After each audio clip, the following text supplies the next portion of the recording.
time you realized that you were a sniper of skills that can even match Heaven's quality? Actually, I won't say I matched with Heaven quality because everyone know that how good Heaven in performing in World Championship. Yeah. So I don't think I'm the best sniper yet, but for now I think I kinda get it to Heaven pace. And the secret power is just baby powder. Literally, baby powder. Baby powder. You heard it from the man himself, alright? From the man himself. Jeff, you are a player from Indonesia. How has the experience been so far playing from players across the border? Because if there's one thing that's most important about teamwork, it is communication, you know? And having everyone in the same room playing together is so different rather than communicating with them over the internet or through phone lines or whatever. How have you adjusted with the team so far?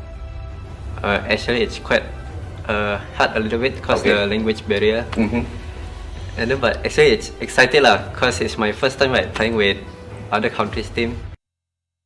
And this is the first time you are meeting them, right? After playing with them for so long. Has that been an exciting experience? Do you feel like your performance will change in any way now that you're with them in the same room? Maybe I will perform better. Looking forward to it, hopefully. And I'm very sure Billy is hoping for that as well. Remaining silent and in big hopes. Fair enough. Irfan J. This guy has been up the Clutch King of Call of Duty Mobile. That's a very big title to have behind your name. How has it been living up to the title so far?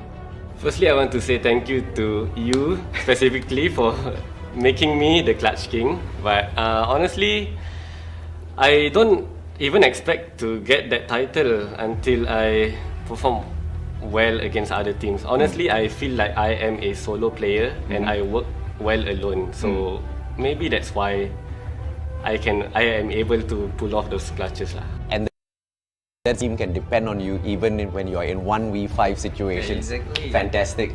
Truly well-deserved title for the Clutch King himself. And I know this one guy, this superstar, everybody's waiting to hear him speak. This has been one of the mysteries of Call of Duty Mobile, you know, hearing Heaven's voice itself. But Heaven, for you, my question is actually going to be really simple.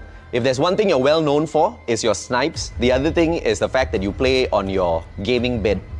Now in this competition, I highly doubt we can get a bid into the stadium. So how will that adjustment process be? Are you going to struggle on a gaming chair, or have you tried it out and you feel like you'll be able to perform? I think it will obviously be very different, but I think I'll get used to the chair before the tournament, and I'll perform my best on it. You will get used to it, so therefore you have not tried yet, sir. I did. Okay. All right. And has there been a difference in terms of performance so far? Yeah, but I think it's because I don't play the game that much. Okay. And I think the moment you said yes, all of the other players are currently rejoicing because they don't have to deal with you on the battlefield in the exact same way. I'll still be. For them. I'm pretty sure you will. Billy, the final questions for you, man.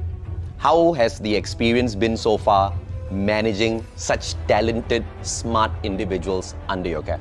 It's crazy, right? Because these boys can do things that I can't. Yep. And I would say that it's been an honor, and it's my pride to be with these boys. Some of them I've known for so long. To see them here on this stage with you, with myself, I think that's just the best thing that I can ask for. Yeah. So I'm happy, and I believe this team will go far. Amen, brother. I mean, they have come really, really far. They've gone the distance many a times. Congratulations. I wish you guys all the best. And if you guys want to catch Almighty in action, you know exactly where to do that. Thank you so much, guys. But actually, you know what? Before they go, I've got one final question, and this question's for all of you. If you have a hit list, please, who's going to be on this hit list? The first one, I'm going for Huntsman. Oh. Because they are the rifle from the start. Okay. Since MYSG, right? Yes, that MYSG classic Yeah, that's why rivalry. the most classic rifle in our country. And who's the second? And the second one might be Low Kings, I think. Because They've clearly proven themselves in the recent times. Yeah, they came out of nowhere and they are just stopping their dominance. and they suddenly become number 3. And Yeah. I don't expect that much because there's Yeah. a lot of good team in Garena, right? Yes. Yeah.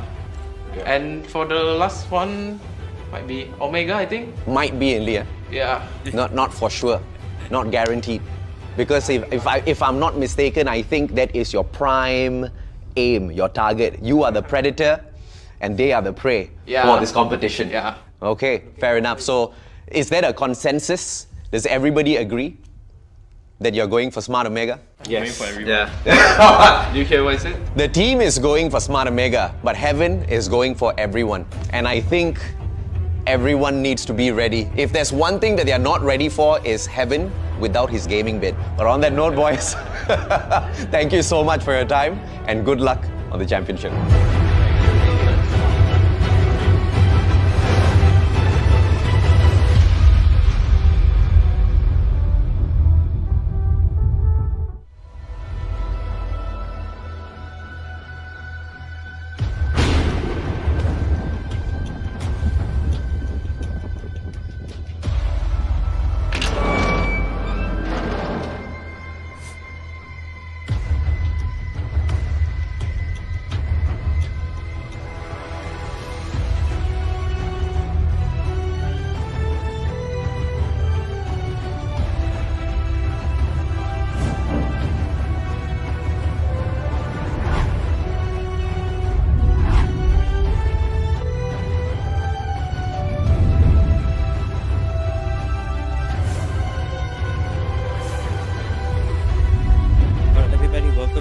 Stream, everybody. We are watching a Garena Master 3 playoff day 3 right now.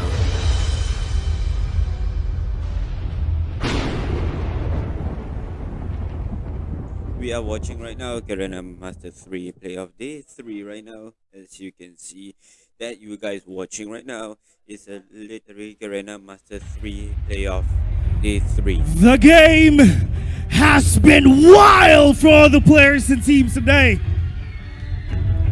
But now it is the upper bracket finals. Before we start everything else, we'd like to give shout outs to our sponsors and partners. Of course, our official co-presenter, we have Newport World Resorts. And of course, our official airline partner is Cebu Pacific.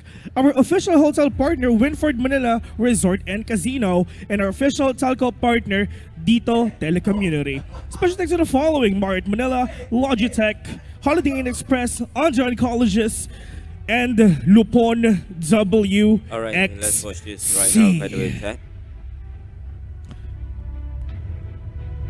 And of course, this tournament is under the regulation and supervision of the games. Oh, come on, not lagging again. This is stupid. That literally is lagging that. I told you. It's lagging.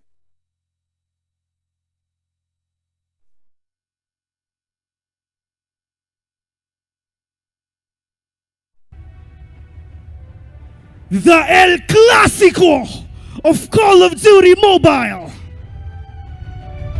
Introducing first,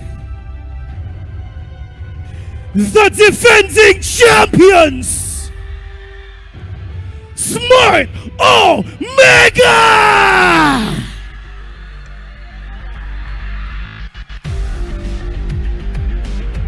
Yo, that's an old song. I still love that song.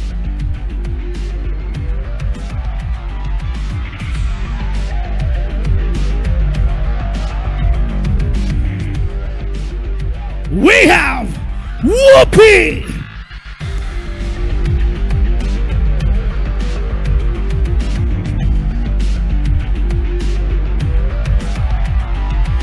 Idra!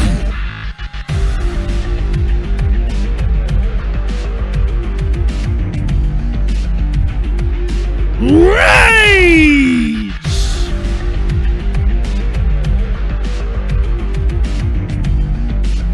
Kenzie!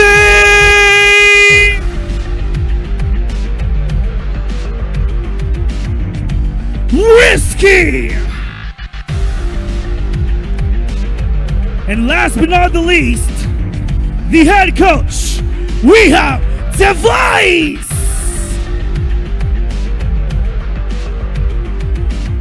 Once again, the defending champions, Smart Omega!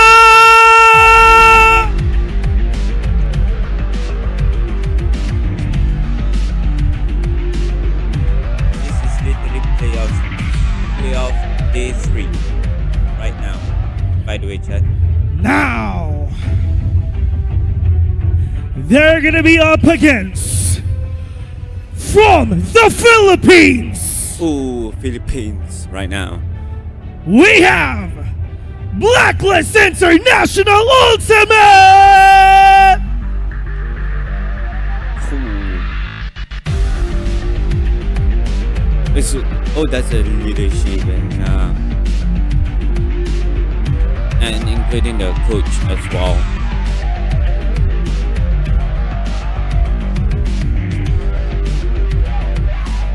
First off, we have Jabin! I think that's the first one is the coach right there at the corner. And yeah. AG!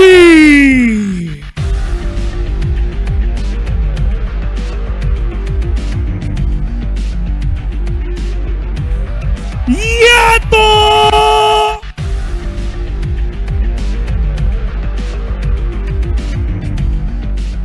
Tin!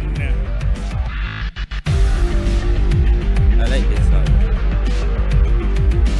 Skurd!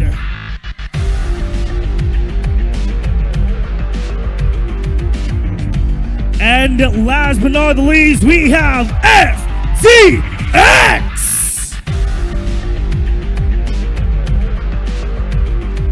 Once again, ladies and gentlemen, let's make some noise for Blacklist International Ultimate!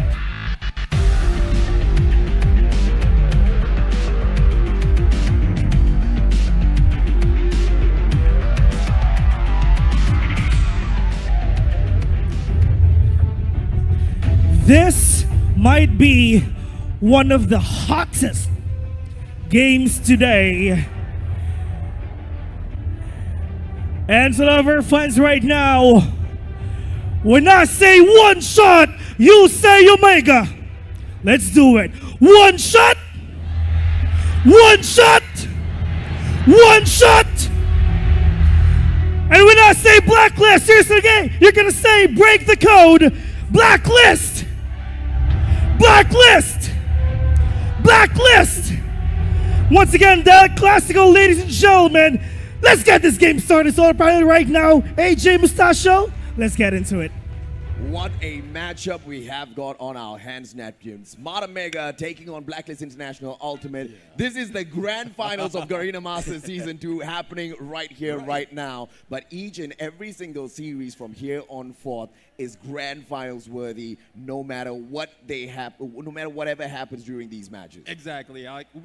It seems like yesterday we've seen a similar. Yeah. But this one, it is greater. It is coming from greater teams right now, and it is like peeking into the future You guys as well as watch into the this. past. I will at the come same back to time. you I don't guys, know how alright? it- I will that be is done, right back. but that is how it feels like. So the question is, are we going to see history repeat itself, or are we going to see the most spectacular reversal, Right. the mirror side of history, right? And history tells us that in Garena Masters Season 2, we had this exact same matchup in the upper brackets finals where Blacklist International Ultimate kicked Smart Omega down into the lower brackets. Exactly. Smart Omega then went ahead to beat out Almighty, kicking them out of the competition, resetting the bracket, and becoming the kings of Garena Call of Duty Mobile once again. What is going to happen? Are we going to see the same? Because sometimes Smart Omega just needs that little bit of a wake-up call. Yep. But that wake-up call could have also been the defeat of Blacklist International Ultimate at Season 2.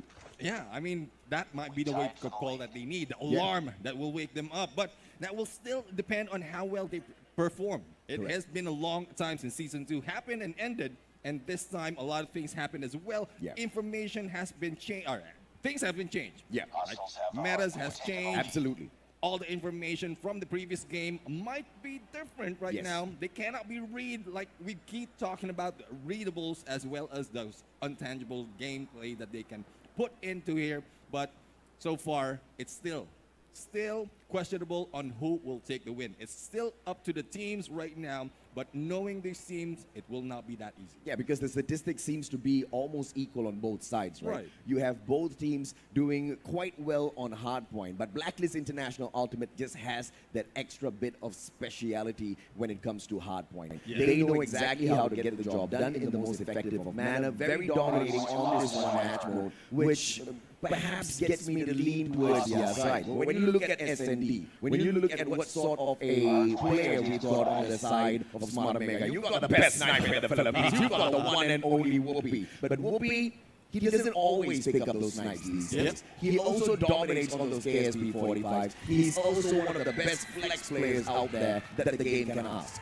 Yeah, definitely. I mean, it has been so many times that we've seen him perform. This time, switching up on the roles really gets into a different level. But looking at the head-to-head right now, once again, we have Whoopi and Yano in here. And if you look at the scores right now, there are some discrepancies, but the way I'm looking at it, it is favorable for Whoopi in terms of kills as well as the points. But when we look at KDA, it is for Yato. Yeah, we talk about being the most effective player out there, and I believe I've always hyped up Yato for a reason, right? Because this is the wonder child of Blacklist International Ultimate. I don't know what he eats for morning, for breakfast. I try to pick him up. The guy weighs a ton, but he plays like an absolute god out there in Garena Call of Duty Mobile. And if you take him and put him in a head-to-head against Whoopi, he might just be able to take the cake, man. He might just be able to grab the trophy at the end of the day, but it's not a 1v1 gameplay. It's a 5v5.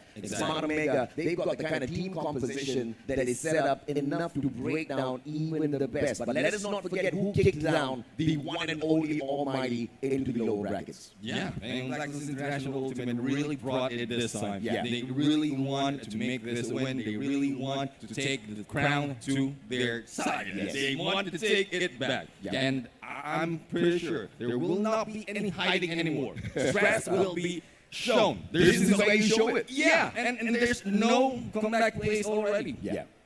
This is where start on. From round number one, they need to make those scores. They need not to hold back on the stats. And the mental state of the players truly does matter, right? When you look at these two teams, I feel like that's that one portion where they have got a lot of backup from the community right here. I mean, it's being played out in the Philippines. Smart Omega, Blacklist International Ultimate, both of them have got a huge fan base. But Smart Omega is just the ones with the bigger portion of this pie chart. When it comes to the number of fans available within the ballroom, not just in the ballroom, out in the comment section as well. We see you guys. We read you loud and clear. Keep them coming. Don't forget to drop that like and make sure you hit the share as well so that everybody can witness this spectacular matchup. The losers go down to the low bracket finals. The winners, of course, move on to the grand finals with one extra life. They will be twice to beat. Who's that going to be? So this match is huge. Let's take a quick look at the maps, bands, and picks and see exactly who Lady Luck smiles at them to. Yeah, and as we started off, this is the band map that we want to look into. What gameplay will they be, or what map will they be taking out to make those gameplays? Slums and Hacienda. And this is normal, this is usual that they banned this map. But if we look at the first hardpoint, map number 1, Summit for this hardpoint, AJ. Ooh, a very one-sided map. We know once you start getting that ball rolling, you can steamroll over your opponents. And the only way to break that would be to make sure your anchor player is one of the best, which is why the players of Smart Omega, they dominate so well. But we cannot forget that, Rage is the one guy that continuously roams around and hops on into that objective and just slays people from there, right? So that is what Blacklist International Ultimate need to deal with here, that P3, when we move on into the cable car platform, when you rotate over to the P4, very important hills. But where you want to invest your score streaks has to be that P4, which is just slightly harder to break. Let's see exactly what Blacklist International Ultimate has for a response later on. But SND, this pick goes on over to our boys, Blacklist International Ultimate, and they drag us into firing range. And I have to say, right, this is where they shine. Thus far, they have played this map 4 times already, and out of the 4, the only time they've dropped the ball was against Veni Veni Vici. Yep. And well, it is expected. Veni Veni Vici really showed up every search and destroy map. Correct. And this is the one map really that it might be 50-50. But for the other games they have, like Blacklist International, imagine Almighty going in against them, 76 on the scores, same map. Yes, because Smart Omega, they lost to C8 Legacy on this map as well, right? SND played at firing range, C8 Legacy managed to take them the distance, scoring at 7-5. And although those 5 rounds were spectacular in terms of win from Smart Omega, it's not going to be enough. And that sort of a quality just will not fly when you are going up against a team like Blacklist International Ultimate. They're playing this to their own strengths at the very same time. They're playing it to the weakness of Smart Omega. This potentially might just go on over to the side of Blacklist. Control, this is a map that neither team picks. So let's see exactly where they don't want to play. Neither team picked up standoff earlier on, and that drops into our control map. And Blacklist International Ultimate chooses to start on this Special Forces side. And once you've got grannies, once you hop on over to the top floor, you know exactly what we can look forward to. You can look forward to that angle that Whoopi was abusing from day one. Definitely. I mean, and if there's anything that Blacklist International Ultimate should have learned from those matches, is that they now need to play that Whoopi meta when it comes to control standoff. If they can outdo Whoopi himself, if they can whip out their snipes and shut him down, Smart Omega might just have a problem here. Yeah, I mean, if you can counter that approach that Whoopi has been doing, it is great on you, and probably you use it against Smart Omega. Correct. What we know about these teams is if they use it or if they can do it, I'm pretty sure they know how to counter it as well. So the counter of the counter, whatever that is called, might be happening. And let's not forget, this is exactly where Almighty defeated Blacklist International Ultimate as well. This just happened yesterday. 1-3 was the defeat that Blacklist International Ultimate suffered. And if you ask me, that was super dominating, right? Almighty had them cornered, perfect defenses all around. So they might have learned, this in the most difficult way possible as to how to master this map. Let's see if or not those adjustments has been made overnight. There's not a lot of time to make any difference out there, right? Map number 4, Hardpoint. And it is the selection of our boys, Blacklist International Ultimate, and they drag us into Takeoff. Now, this one is not a surprise at all, looking at how C8 United, a team that loves to play on Takeoff, had nothing on Blacklist when they met them on day 1. Yeah, and also for Blacklist International Ultimate, they also played this against Almighty. Yeah. From the previous days. Correct. And this is where they won as well. That was almost 100 into the points of lead. So they're familiar in this, and as we are being shown the Search and Destroy raid, that'll be the map number 5. I'm pretty sure these guys are familiar in this. It's more of if or when they can reach to this level. Yeah, I'm looking at these 2 hardpoint matches going the way of Blacklist International Ultimate. Firing range SND, it's going to be a high probability that the players of Smart Omega can steal this away, all thanks to Whoopi. But, you've got amazing snipers on the side of Blacklist International Ultimate as well that can just absolutely annihilate them, right? And you've got a player like Tin, who in the previous seasons might not have been your hardest hitter, but he is right back up there, right? Just like how Incendio had a little bit of downtime, that's exactly where Tin was in his professional career. But right now, the way he slays out there on the battlefield, he's that perfect puzzle piece on the side of Blacklist International Ultimate. Exactly. If Tin will be able to piece them together, put them together, then I think they will be unstoppable at this point. But there you have it, guys. We have the maps in modes right now, and I'm really looking forward to that first game. Usually this dictates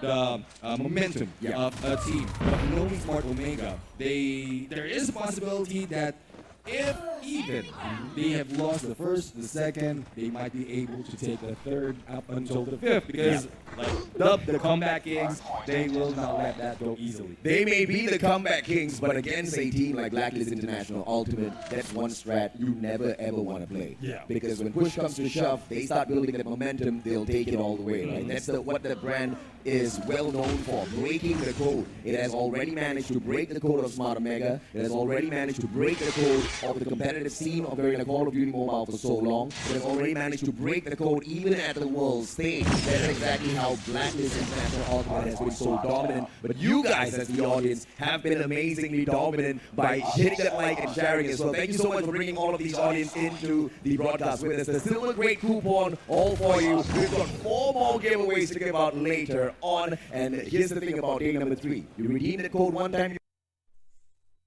There's a code somewhere around here. Let's find out.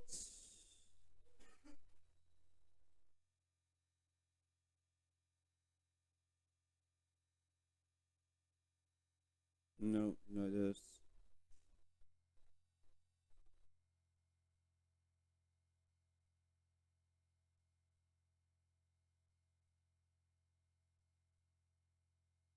Yep, nothing. You get 3 of these items. Yeah, the those shares right now. We need a lot more so that we can reach a lot more of the milestones and get more prizes. Oh yeah, absolutely right. And the main reason why I want you to share this is so that everybody can see the kind of dominance these players out there will be putting up on the world stage. Yeah. And Jericho brought up a great point earlier on. At the end of the day, when you are in stage 3, you're playing for the qualifiers into the stage 4 as well. At this point of time, all 3 of these teams are already winning. Yeah. Now they're just playing for the dollars. $10,000 is a lot of money on the table for all of these guys to grab. But it's also history that we are making. This is our very first LAN event with such a huge audience. Thank you so much, Marriott Manila. Thank you so much, Newport World Resorts, for offering us this fantastic venue. We couldn't be this comfortable enjoying all of this broadcast. Philippines, make a little bit of noise! You know, we couldn't be this comfortable shoutcasting. I've been for other gigs before. You know, you start to break out in sweat, man. I mean, you know, thank you to all of the previous venues as well, but you know, nothing has been this comfortable in the past. Yeah, I mean, I might look like I'm sweating, but I'm not. That's because you're sitting down beside me. Well, I know you're hot, but you know, I don't even feel that much of the heat. Yeah. But anyways, heat might be happening, but again, Hey, what I'm savage. Howdy.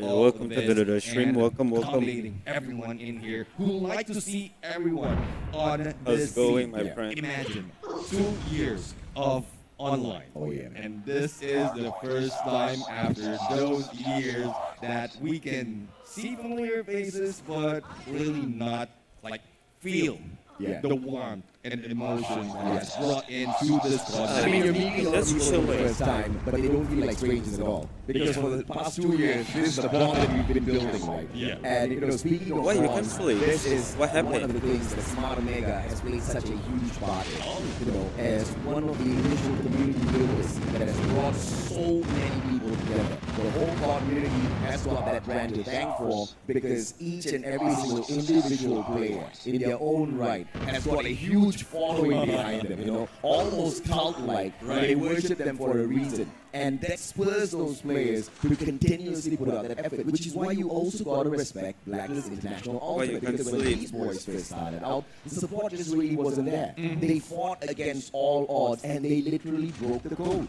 Yeah, I mean, there's not much of fans out there, and if you look at it from those days they're battling, comment sections are like overwhelming. Correct. And that Exactly. is what they have to face. It's like the crowd out here. If you're the one of those teams that doesn't have much of like in this LAN event, then you might be overwhelmed by the other team. And that's a blessing in disguise for Blacklist International Ultimate at the end of the day, right? Because by the time they got here to this LAN event, they managed to prove themselves to the community. They managed to gain so much of love and support, and now we've got an equal fight out there. Later on, when those boys come out, when those boys start to play, I will not be surprised if we see this whole ballroom divided, right? We've got, what, more than 600 people in here, and, you know, I am waiting to hear those cheers for both Smart Omega as well as Blacklist International Ultimate. It will go down to the strats, but more than that, I think the audience are waiting Alright, to see all these skill chat, shots. if you are This is new what here to everybody this was channel, playing make sure earlier on, continue man. subs I mean, as God we made after put it. God made, the guy pulls out his boxing gloves, the whole team of Almighty. I think that was one of the most number of times we've seen the prize fighters brought out at playoffs.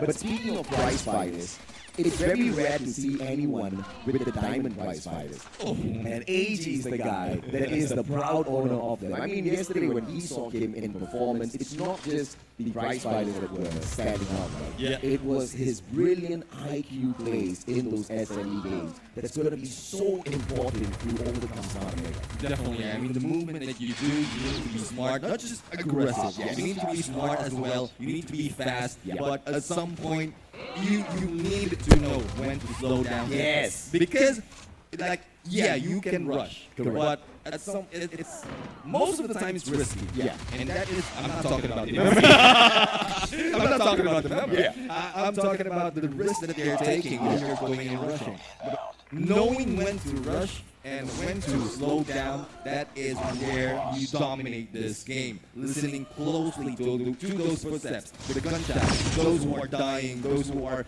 putting out an effort, as well as the communication coming from the team. That is what you need, and that's what the teams are going on within their heads right now. So the focus that they have really towards the game. And you know, speaking of focus, I have never seen anybody else more focused than Smart Mega, right? But on that note, ladies and gentlemen, boys and girls, because the players are all raring to go already, we are going to be kicking off this match soon. The game number 1 is about to start. Let us know if you're watching from home in the comment section exactly who you think is going to be getting this win. As far as the audience is concerned, we know they'll be sharing their voices with us the moment the game starts. On that note, casters, Beef Mommy, Jericho, take it away.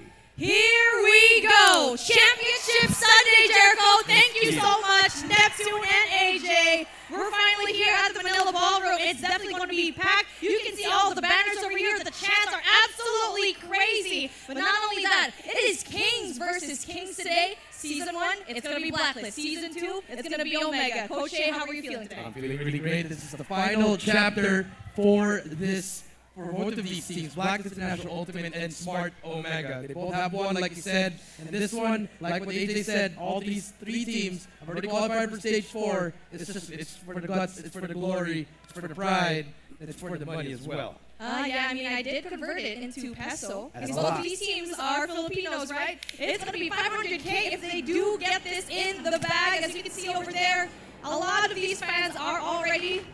They're basically going crazy because they have the banners, they have all of the faces, exactly. But we also have love from Blacklist International as well here. You have a lot of these players readied up and now. Finally going in here, our game number 1, series number 2, Summit Hardpoint. Make some noise for game number 1. Here we go. Starting off with Blacklist, one of the best only keepers on the hill as well. And then the second floor control. FDX starts things off with a triple kill immediately. And just like that, they have control. 5 points in there. And now Omega starting really slow, but Teddy Nidra getting the trades that they need. Trades already coming in from back and forth, but then it's really the battle for second floor that you really need to go and get. This is the power position that is absolutely essential. So far, Blacklist International have that in the bag. Yeah, they have that in the bag. This is really map control, great map control, great room control. And for the side of Omega, they're pushing one by one here. They need to slow it down. I know it's the early game, but you gotta get warmed up immediately. And now, that's really important here. You don't want to snowball here. You want to get that momentum slowly but surely. But if you give that, just like that, they actually slowed things down. And so far, so good for Blacklist, getting down 25 points, 15 seconds left on the clock. Scrap points in their bag. In their bag. Flawless P1 for them, and now on our screen here, Spirit, already rotation. As you can see in the kill feed, Omega trying to contest that. Does the banner, we have thrown to P2, and Yato, the man, the Slayer, trying his best to find something here. Whoopi as well getting some kills, trades back and forth, and we expect this game to be a bloodbath, and it is going up. And now it's showing up in the back and forth that we like to see. Now the battle for Catwalk is going in soon. So far, no partisanship yet for some really big kills coming in from Rage. A 7K for him here so far. Not only that, Hunter Killer Drone in his arsenal. And his arsenal, that is right. And now Omega, they have control of everything. Idra on your screen. 50 bomb on game 1 yesterday, but now can he repeat it as well? With the Peacekeeper in hand, Risky as well has the anchor. But so far, everything is controlled by Omega. And for the side of Blacklist, they're not really trying to push it. They want to set up for that P3, but there's still 30 seconds on the hill. And we'll be controlling that bottom ground. No contest whatsoever coming in from BLK. That's going to be really hard for them because just like the points back up, will be there with the assist. Shuts down what kind of entrance. Not only that, contest the point up. Steve Jamin gets the shot. No, doesn't quite really get it so far. Doesn't get it, gets stunned, but Risky, he can make the trade. Takes him down to 2-piece as well. OMG, Risky's been really, really great. He can beat the MVP of this tournament. As you can see, Kenny on your screen gets 1 kill. Spots 2 more players. Tries some movement on him, gets a second. Can he get the third? Unfortunately, James takes him down. 46-40, and now Battle for P3 comes to range, gets taken down, and Omega, they're gonna start striking number 4. That's a big kill. That's gonna be Risky again. Can he make the play? Unfortunately, all Blacklist, and now they have control of P3. That would have been a good one from Omega, especially spearheading from Candy. But then unfortunately loses all of the gunfights, and now all they need to do is go through one entrance, which might be good. Oh no!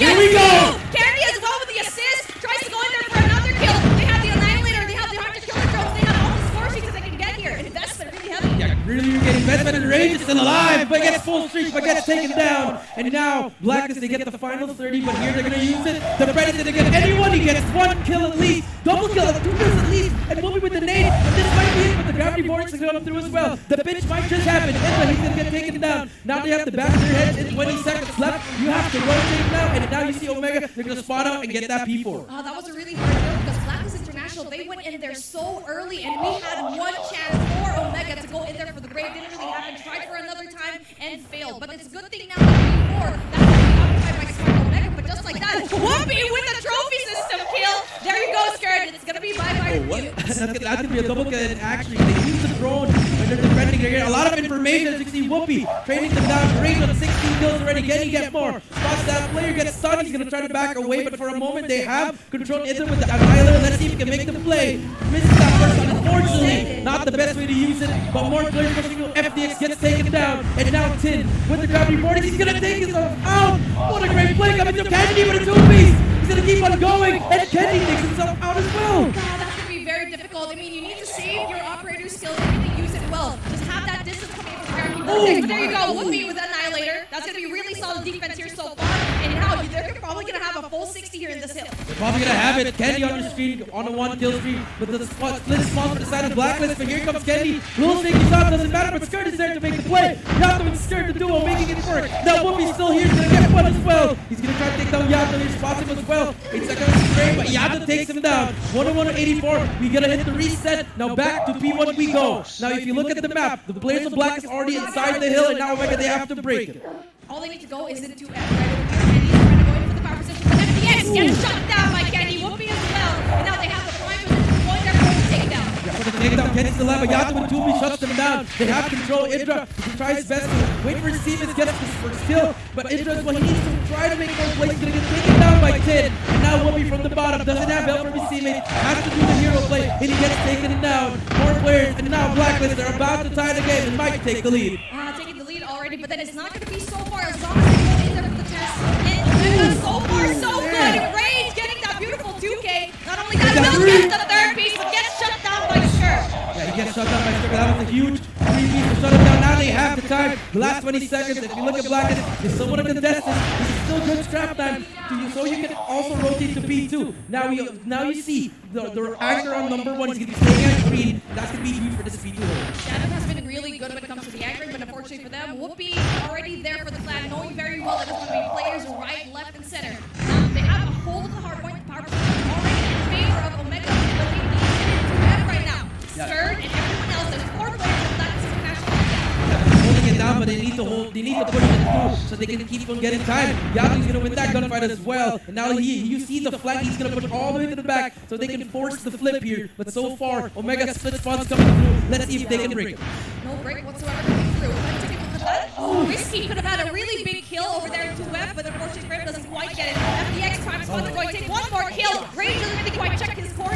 And just like that, it's gonna be Blacklist International getting the majority of the points here in P2. Yeah, majority of the points is Skirt, not the Skirt as well. But there you go, Risky and Whoopi. They break the hill. Last 2 players, David. Can he try to make the play? He takes 1 down. It's gonna be a 1v1. It doesn't matter. He's gonna get that scrap. That's huge time actually for the side of Blacklist International Ultimate. And now you see James just really trying to get a little bit of play. He's working on that cluster. He gets one away. Can he get that kill? But Risky, huge kill, shuts him down. No closer track for Blacklist, but they still have control of P3 spawn. And that's going to be difficult because Blacklist got majority of the points here in P2. Not only that, early rotation coming in from P3 as well. And we already know that they're so good at this hard point. That's true, but Javen, he might get taken down here. Yes, he's gonna get taken down. No response, but one more player in the back skirt. But Yato brings out the Annihilator. Can he find one? Yes, he gets one. Shot by Yato.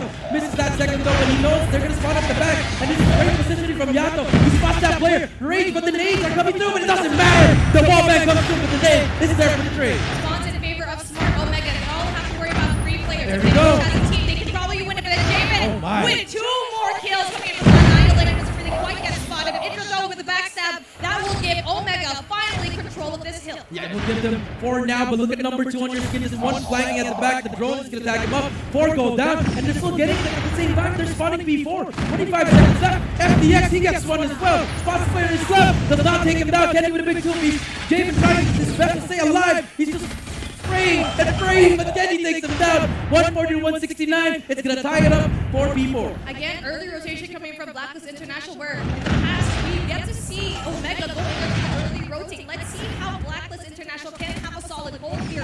Omega needs to go in there for the retake. They need to go in for the retake, and now FDX is going to be the one to the back. Then holding down the hill. Idra and Kenny, they need to run away, but the Hunter Killer unfortunately takes him down. And now Whoopi, he's trying his best to get this player out because that is the answer. But whipping the shot, Yato and FDX is there for the help. Very unfortunate, but risky in the gap. They're pushing to A-Long, and Idra is the player to break the hill. And now that's how you can There see you go. here. Oh, it's evened up. There you go. Triple kill right now. Idra, essential kill, but then unfortunately Javen takes him down. And now it's still a contestable fight here from both these teams. 3 players go forward in the spawns of Blacklist International in the favor of people. Favorite B4, yeah, you were right, Skirt as well. Risky, he gets taken down, and it's all up to Idra again. He's gonna have to wait for his teammates here. 28 seconds. He needs to contest this time, but it's a little bit closer. So if you reset it to B1, you can get that time there. And now Whoopi goes in there for the Here we go. There you go. The pinch comes, the pinch ensues, and the pinch doesn't really quite get through as Blacklist International still winning all these gunfights, but there's 1 person left. Whoopi goes down, an essential kill, gets the scrap points, but then again, we need to have that rotate going into P1. Yeah, B1, here we go. 3rd set of hills, guys. This is it. Risky now almost gets down, trying his best, but Yato takes him down too. Gets that 2 kill. Rage on the flank as well. They're waiting for each other. I like this from Omega. Just wait for each other. Gets second floor control. Gets the bottom control as well. And now 170 to 188 as the hill pops up. It's going to be contested, and Omega strikes first in this B4. Oh, that is a really good break, and so far so good for them. They have 3 players inside of the hill, but then they're going to be greeted by 2 more players here. Indra tries to go in there for the lead. 1 more taking the lead. Candy goes in there for the shots. Doesn't quite get it. Gets one. Doesn't quite get the second. Gets the second, but doesn't as well. Yeah, he gets the second. That was a huge run to shut him down. 200 point mark has been reached. And now Omega, 48 more points before they get game number 1. Risky on the street. Spray gets 1 as well. Whoopi gets 2. The control is there. And now they have sponsor Pizza with well, Beat Mommy. And now Blacklist International is struggling for the contest. You got Whoopi going in for the Annihilator kills, but then the Vortex goes in and denies him. Tidge, really good play here, getting 2 with the Vortex, and now they have to Yeah, it stopped the bleeding, but now it doesn't matter. 10 seconds gonna go to our side. Candy almost gets the triple kill, but it doesn't matter. The battle for Pito is on. No streak for anybody. But Omega, they have their operator skills where they can end it. And here we go. This is it. Now, if you look at the map, number 3 can flank and make the play. That is going to be 10 all the way to the back. And FDX actually puts them down, and they have spawns here. So this might be a setup for Pito P3. I mean, that's a good wraparound coming from Blacklist International, thinking 3 steps ahead of time, but then it doesn't really matter. Rage gets a really big kill. Idra as well, and so far, we get control right now from Omega here in P2. 221. You only need so much more points left here. Whoopi with a 33K. Spots 1 more, goes in there for the backstab, but then unfortunately, FDX is right there. Yeah, last 20 points, and here we go. This is it. And Risky, he's gonna get taken down. Unfortunately, neither not working for the advantage.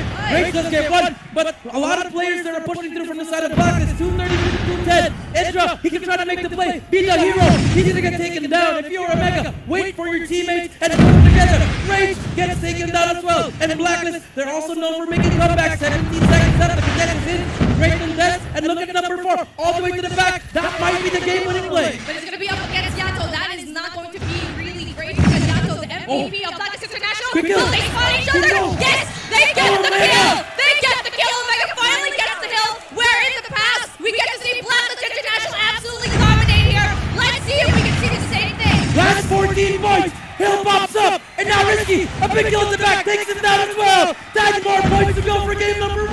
This is it. Here we go. 4, 5, not yet contested yet, but Blacklist, they bring it as well. They have spawns as well. And now, it's their turn to win the game. And now we already know how good Blacklist International here is here. But then, it's going to be Omega having the shuttle.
I mean, there's a reason why. It's only game one. It's only game number one here. I mean, we're kind of expecting this to really take into the long haul, game number 5 possibly, because yesterday we get to see it. Omega and Blacklist International went into the game number 5, went to the really deep S&Bs. Yep.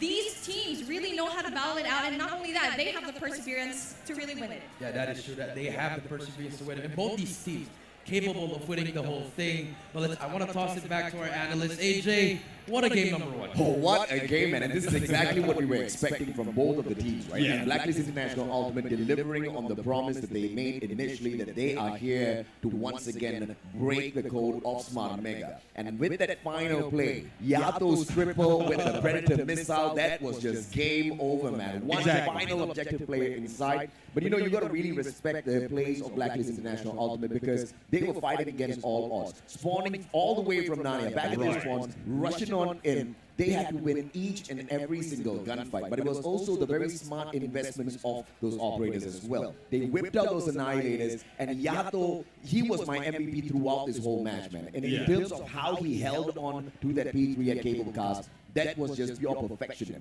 Exactly. P3 has been Annihilator gameplay right there. Like, from both teams, I would say. A lot of teams has utilized Annihilator to perfection at those points. And it's more of a back and forth, and that is expected. Yes. One team will not let it go to one side. And that is what we've seen. But for the final moment, when we thought it was over, the game changer, as you mentioned, coming from Yato, really blew my mind. Oh yeah, man. You know, this was the P3 play, but you know, earlier on, I mean, there's quite a lot of highlights here that we can go through.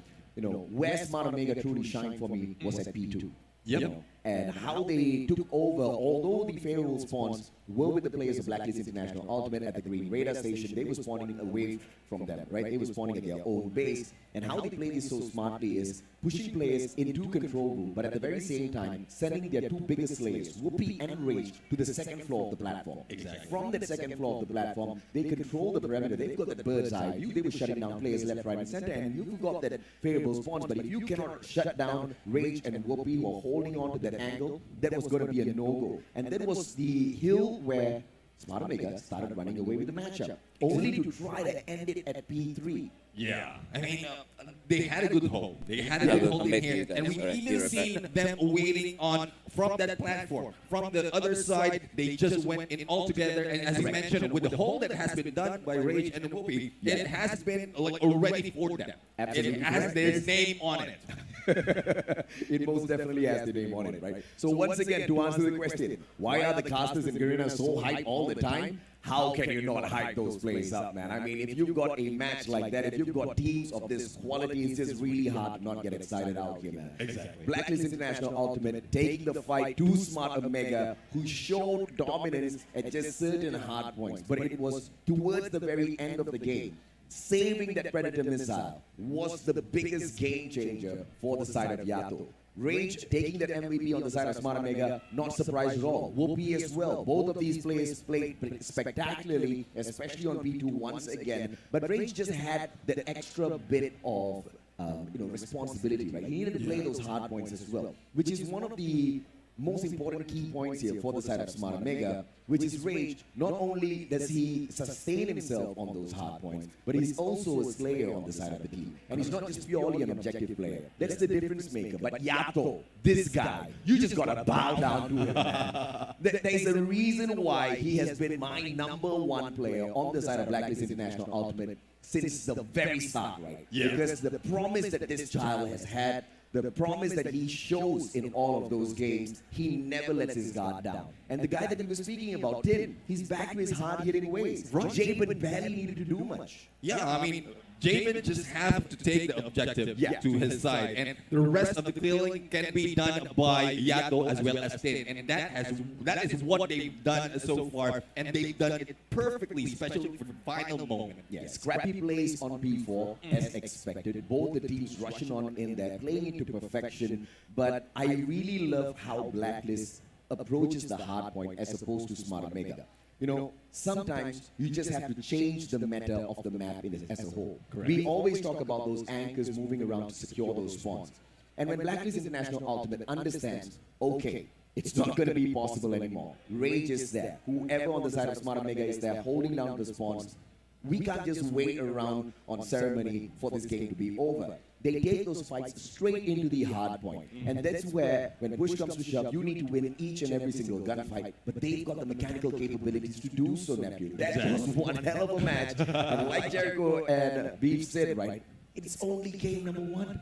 Right, the energy is in there already. Hopefully it hasn't drained anyone here because the crowd is still waiting for more. But I'm excited to see how the next match will be happening. And Beef and Jericho, I'm pretty sure you're excited as well because search in this Roy. This is where we want to see them play. Here we go. What a grueling game number 1. We thought Omega had the advantage. Blacklist International just pulled the rug and said, nope, we're going to take game number 1, and now Search and Destroy is going to be in order. What will happen next? Probably another one of the longest S&Ds again.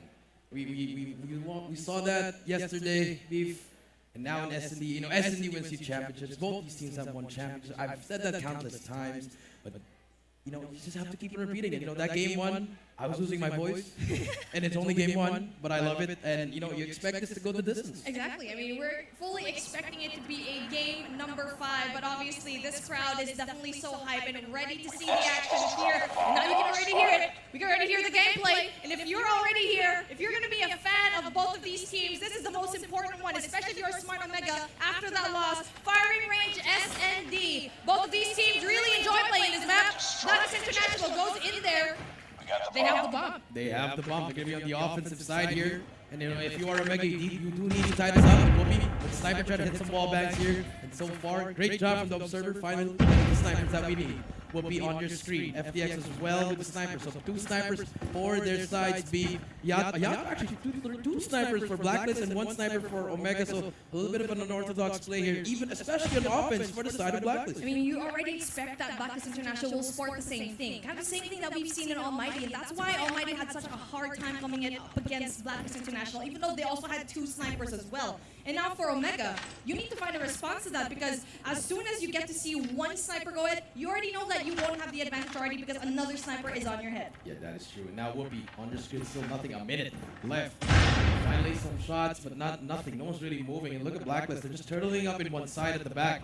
Now here comes the sun. Definitely would get checked there. No hit marker so far. Trophy did protect them. Yato trying to find something, just free firing, but no one's going to be there. No one's even near each other, Beef. I mean, it's the sun check that kind of gave the information coming in from Blacklist International. I mean, from Omega rather, where they knew that they were mostly here going into the wooden house. So that's a good sign here so far. They're not going to be over-aggressing, but so far, if they get that information that it's going to be an alpha push, number 4, you can already see here, AG is going to go in there for the rotation. Yeah, it feels like around 13, honestly. The way they're playing here, Beef Mommy. But now, push comes through.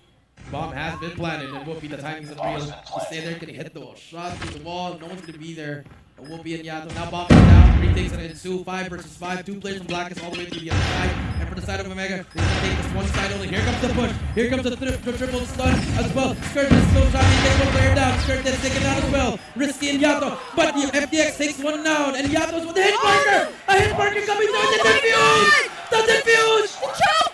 FDX chokes the shot, gets the hit mark, almost stops it. What a beautiful push coming in from Omega. Can I just commend the trailer, the stun over there? That's how you go and retake.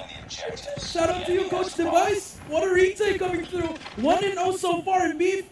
You love it, but you hate to see that. I mean, that's a hit marker. Another hit marker coming through. Again, a really slow approach, but so far it's a different kind of rotation coming in from the defense of Omega. So finally we get to see what we kind of go up against. If they do one more play, they switch sides. Yeah, they do. And now Kennedy on your screen has mid-map control. Same way just like round 1. Slow it down. Slow it down. And now we do see them trying to pick a snipe here. Does FDX, is that a spot where you can actually try to wallbang Risky here? So far, nothing yet. Whoopi on top of the barrel. Also, no information. No one's really trying to peek. Nades are not flying, but here we go. Whoopi, he hears Yato. He hears Yato, but doesn't proceed to shoot. Yato trying to find something as well. What a beautiful shot from Yato with a quick scope coming through. He takes down Whoopi. Now, but the stun comes through. The trophy did not help. The Edra takes two down. Yato down with the pistol, but it doesn't matter. He gets two, but Kenji with the trade, it doesn't matter. Now it's going to be 2 versus 2. FDN gets one, Rage gets one. It's all up to Jamin in a 1 versus 2. He's going to trailer. 48 seconds left. Bomb is down as well. Does he hear this player, Jamin? Oh, this is... If he gets this. Here we go. Here comes the push. He spots Risky, but Risky takes him down in Omega. 2-0. And there you go. What a beautiful play coming in again from Omega. Just waited. And also the usage of the stuns was so good. Yeah. Indra was so good there. And yes, Yato got the shots and got more, but then they weren't able to capitalize on what kind of, advantage that they had for the lives. They don't have it. And now, here comes the rush. Whoopi. Oh, this is a feat in the making. This is a feat in the making. Gets one. Whoopi is anyone going to challenge Whoopi here? 1 minute and 42. They backed off, and look at Kendi on the prowl, on the flank. He tags up one. One guy's gonna be one shot actually. Everything he spots out. He spots the gun through the door, but he does not get them actually. But 2-0 so far. 5 versus 4. Now the push has been stopped, and now you're right. The crossfire. Great point out, but Rage decides to back away. Leaves Kendi here. Kendi can get a 1-for-1 trade, but FDX takes down Whoopi with the wall back, and now we're back to an even playing field. 4 versus 4. Not quite sure if it's as even as we want it to be because one sniper already down from Omega, and Blacklist still has one more to play with. And now FTX needs to make a monumental job, and so far, he's having a really hard time when it comes to the kills. Now Candy, it's a stalemate. They're just waiting. 1 minute on the clock. That's a lot of time for them to go and readjust, and Blacklist needs to find a way and try to choose a site to go and push into. Yeah, that is true. They need to find a way. 50 seconds left. And now, Steelhouse control has been given. Bendy, I think he saw that gun barrel. Rage, does he get caught? Yes, he gets caught by Jamin. I thought he saw that barrel, but Jamin a little bit faster with the trigger. And now, here comes the push. Trailer, Jamin takes on Kenny as well. Huge plays with Indra. Hashtag trailer, and no one, look at Indra. He can actually make the play. Tracy gets his kill, he gets taken down. Indra, he gets one. Okay, that's great. He knows there's going to be 3 more players behind him. He doesn't care. He can take down 2. 2 versus 1. Indra, can he make the play? Spots that player as well. No, Heavy, it's not going to help you, but AG rips you off as well. Great shots from Indra. And, he's finally stepping up. I've been really hard on him for the past tournaments, but now I feel like he can take that talent as one of the best again in Garena. But now 2-1 so far. That was a really good readjustment coming in from Blacklist. They slowed things down in the mid game, and they were able to reposition themselves, going for the plan. And not only that, AG with a heady seals things off coming in from Blacklist. Whoopi almost gets a lot more people there after the slow. And it's a good thing that he gets 1 more. Candy also gets 1 more. 2 down coming in from Blacklist. Yeah, 2 down, and that was a rush for them. Whoopi gets 1, Indra as well gets another. Here comes the nade. Here comes the retake again. The retake that we saw a while ago. Are they gonna go for it immediately, or just wait? A little bit of a stun check there. He gets the hit. He gets that hit marker. That's good information for them so far. I think it's gonna let Whoopi try to wall bang. There you go. That's the way. Does he get that? That's too far. If he gets this player. Please. Oh. To the left. Oh my God. no. That was so close. But Skurd takes down Kenny as well. Rage gets Skurd. The trade is in. And now it's a 4 versus 2. Yato and AG. What can you find? What can you do? And so far, a minute left on the clock. AG, here we go again with the sneaky moves. We've seen this a lot in this map because the walls are paper thin. And with snipers like Whoopi on here, I already know the angles that he has. Yato though goes in there for the check. Rage with the finisher.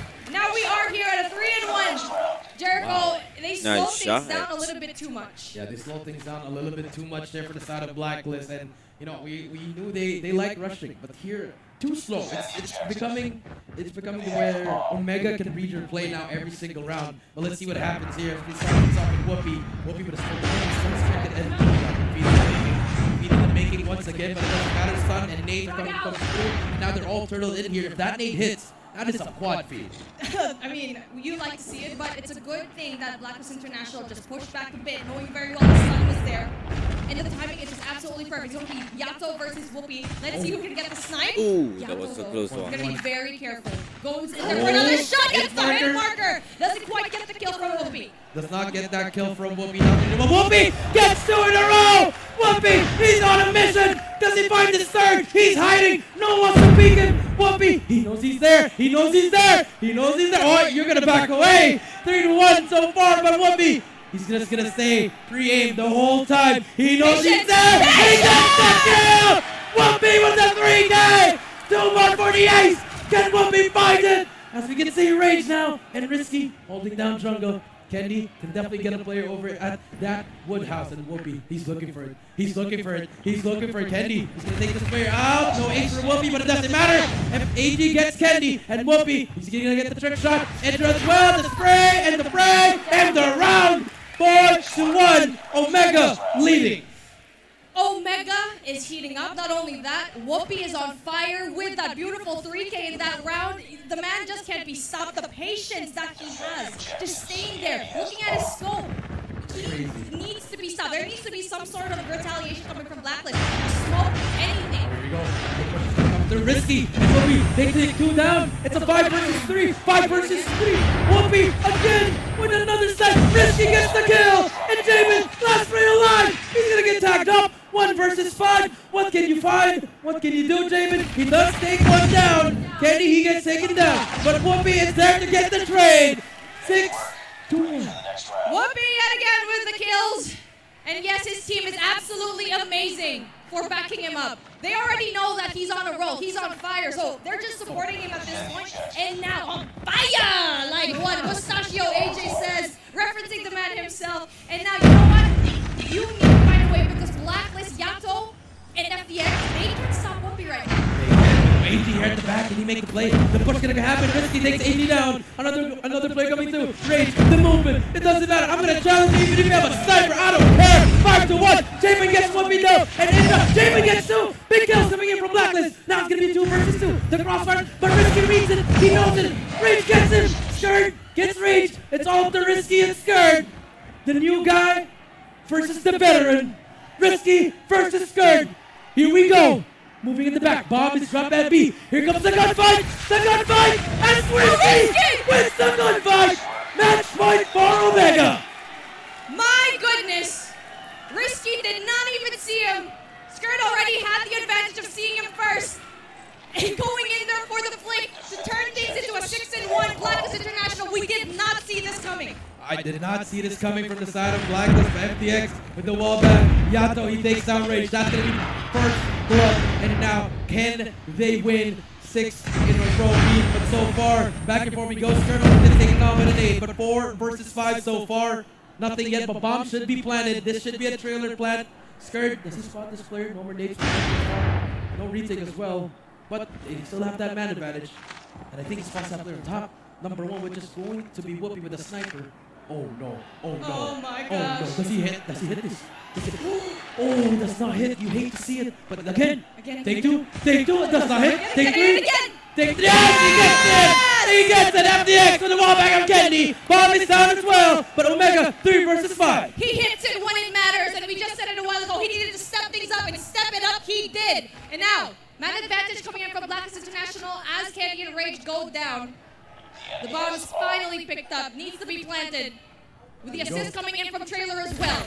Yeah, they have information. Risky with the trickle peek there. He spots Skirt as well, but this is a full retake from Blacklist. If you're Omega, that's a great start from Ida. That's a beautiful start. He gets 2 in a row. Almost gets the 3rd, but FDX with the pistol gets him. Skirt gets Risky out. It's all the Whoopi in a 1 versus 3. The greatest sniper in the Philippines. Can he make the play? Doesn't matter. Too many people. And great stuff coming out from Blacklist. Adrian could have that 3K, but no. Blacklist International stops them really good, and you know what? We're seeing the same thing happening from Omega, where they were able to go in there for a beautiful retake, and now Blacklist International is doing the same, funneling it all at the same time, especially with the guidance of FDX in that first opening kill. Yeah, I agree. You're definitely right. But still, match point 6-2 FDX. That's opening kill was really good. But can he do it again? And again. And again. 6-2 is the score. Match point for the side of Smart Omega. And so far, nothing is happening. And now, after losing that round, look how Omega's playing. Adjustment coming through, and I like it from Blacklist as well. Stick to the same game plan, 2-2-1. You said 2 in Steelhouse, 1 at A long. You gotta play for retake every time you play in Fire Ridge. 3-2 split coming in from Omega.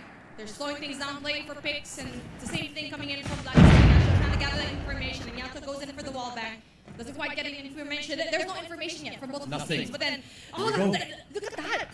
Slowly but surely, number 5, look at that. Skirt goes out because they don't have sights and alpha just yet. But finally, Skirt spots him. Yeah, that's getting tagged up. But Whoopi spots him as well. Is he watching the window? Oh, yeah.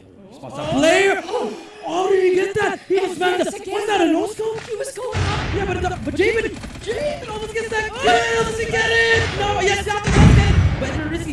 straight. 3 versus 3 now. Bomb is down. FDX straight. Javen, they all get it. And it's all up to Idra in a 1 versus 2. Idra, does he get it? He spots one, but Javen on the heady takes him down. And there you go, another round, slowly but surely. Blacklist International Ultimate knocking on the door of Smart Omega. This is what we keep saying. Blacklist needs to step it up when it comes to their snipers, and FDX has a response for that. Having 2 opening picks in a row, getting essential kills, taking out Whoopi. How was he even getting that kill? He was going up there. That was crazy. That was absolutely crazy. Because FDX said, stop shooting. But again, it's just experience for both teams, and this is the hardest thing to do. Closing out an SD, closing out a hardpoint, closing out a control. It's definitely one of the hardest things to do. But 6-3 so far. Now, see who's gonna get it. So far, nothing again. And again, look at the play of Blacklist. Let's give up. Hey, let's just play for retake here. And so far, and there you go. Whoopi's gonna push through. He's gonna clear the side. Another plant here should happen. But Yato, you are now looking at the right direction, and he gets shut down. Kennedy takes down Scared, and now it's gonna be a 5 versus 3. Bomb should go down. Beef Mommy, they are looking for some answers. So it's gonna be hard because all 3 players are going to be isolated. If you have one more shot, no, it's a good thing that Omega doesn't really push out, but then that also gives that information to Blacklist International for them to go and regroup. Yeah, that is true. Whoopi spots that player. Risky takes out FTX. AG takes Risky out. Intro with the trade. It's all up to Javen. And I think we can call it a GG unless Javen pulls out a miracle, answers the prayers from the Call of Duty gods. Can he do it? Javen stuck in a 1 versus 4. But look at all the players. They are hunting him down. They want to break the code. And he gets quick scope by Whoopi. That's going to be it. 7-3. Omega, they tie it up 1-1. There you go. We already knew this was going to be close games. But in S&D, we actually expected it to be even closer, but they had no kind of answer for Whoopi. And yes, FDX popped out at the very end, but then it just wasn't enough. Yato was just looking the wrong way. I think that was a big mistake because if Yato was looking at your cross, the player at Barrel should have been looking at Troyers or even staying at Troyers. So that was a miscommunication from both sides. And, you know, Omega, a little bit of mishaps towards the end there, but they managed to make it through. And, I mean, Whoopi's snipes are just incredible. I mean, if Mr. Joshua was here, he would have said his legendary line of, you know, NRX Whoopi. But, you know, I mean, I can't do that. But, you know, Whoopi is, I think he's actually the greatest sniper alive. I mean, for 2 rounds straight, because I feel like they were just focusing. Blacklist International was focusing on getting rid of Whoopi because he was at 9 kills, the most out of anyone. But for 2 rounds, he was basically in a drought. Yeah. But he just pulled things off at the very right time, and we're now going off into Control for our next map, where you already know that both of these teams are really good at it. But you know what? I really want to know the thoughts of our analysts over here, AJ and Neptune. What are your thoughts? My thoughts, very simple. Philippines, give it up for the best sniper in the Philippines! Yeah. One and only Whoopi! What a play! Neptune, the guy, shined like the North Star, right? Each and every single angle that Yato initially held on to, Whoopi had the responses for. Exactly. You know, and they had to heavily depend on him. But it wasn't his duty. He didn't really need to go out there and shine. But it seems like that first match and that final second shutdown, that comeback that Blacklist International Ultimate managed to pull off at hard point, it gave a little bit of substance to our prediction earlier on, where hard points were going to be taken away by Blacklist International Ultimate. And Whoopi just wanted to make sure we're on point with the S&D as well, right? Bringing in the victory, but that was just way too dominant. And if Blacklist International Ultimate wants to stand a chance against them, they have to figure out a solution for Control. And the problem here is, Smart Omega, they have very slowly adjusted all of their plays on Control. The last time they went up against West Point Mamba Low Kings on the other hand, though, they suffered a huge loss, 0-3. And this is what they have to focus on. This was a great victory. I mean, you know, we can all applaud them for that. But if they set down into Control, and if Blacklist International Ultimate manages to break their confidence, that might be the biggest blow. Yeah, I mean, it will be a big blow for them, but I think this is a good motivation for them as well. Because you know that, we all know that this is a combination of SND and also the respawns. And with that momentum that they have from SND, Smart Omega right now will be able to utilize what they've done in there from that search and destroy. But going into a different map, standoff, they need to get proper position, and it's more of the response as well of Blacklist International Ultimate that they can counter what Whoopi can do in this game. Oh yeah, and unfortunately, Yato wasn't allowed to shine. And Whoopi had his eye out for him, right? Whoopi was continuously trying to shut him down. FDX was the next bet. Right. But even he didn't have much of those solutions.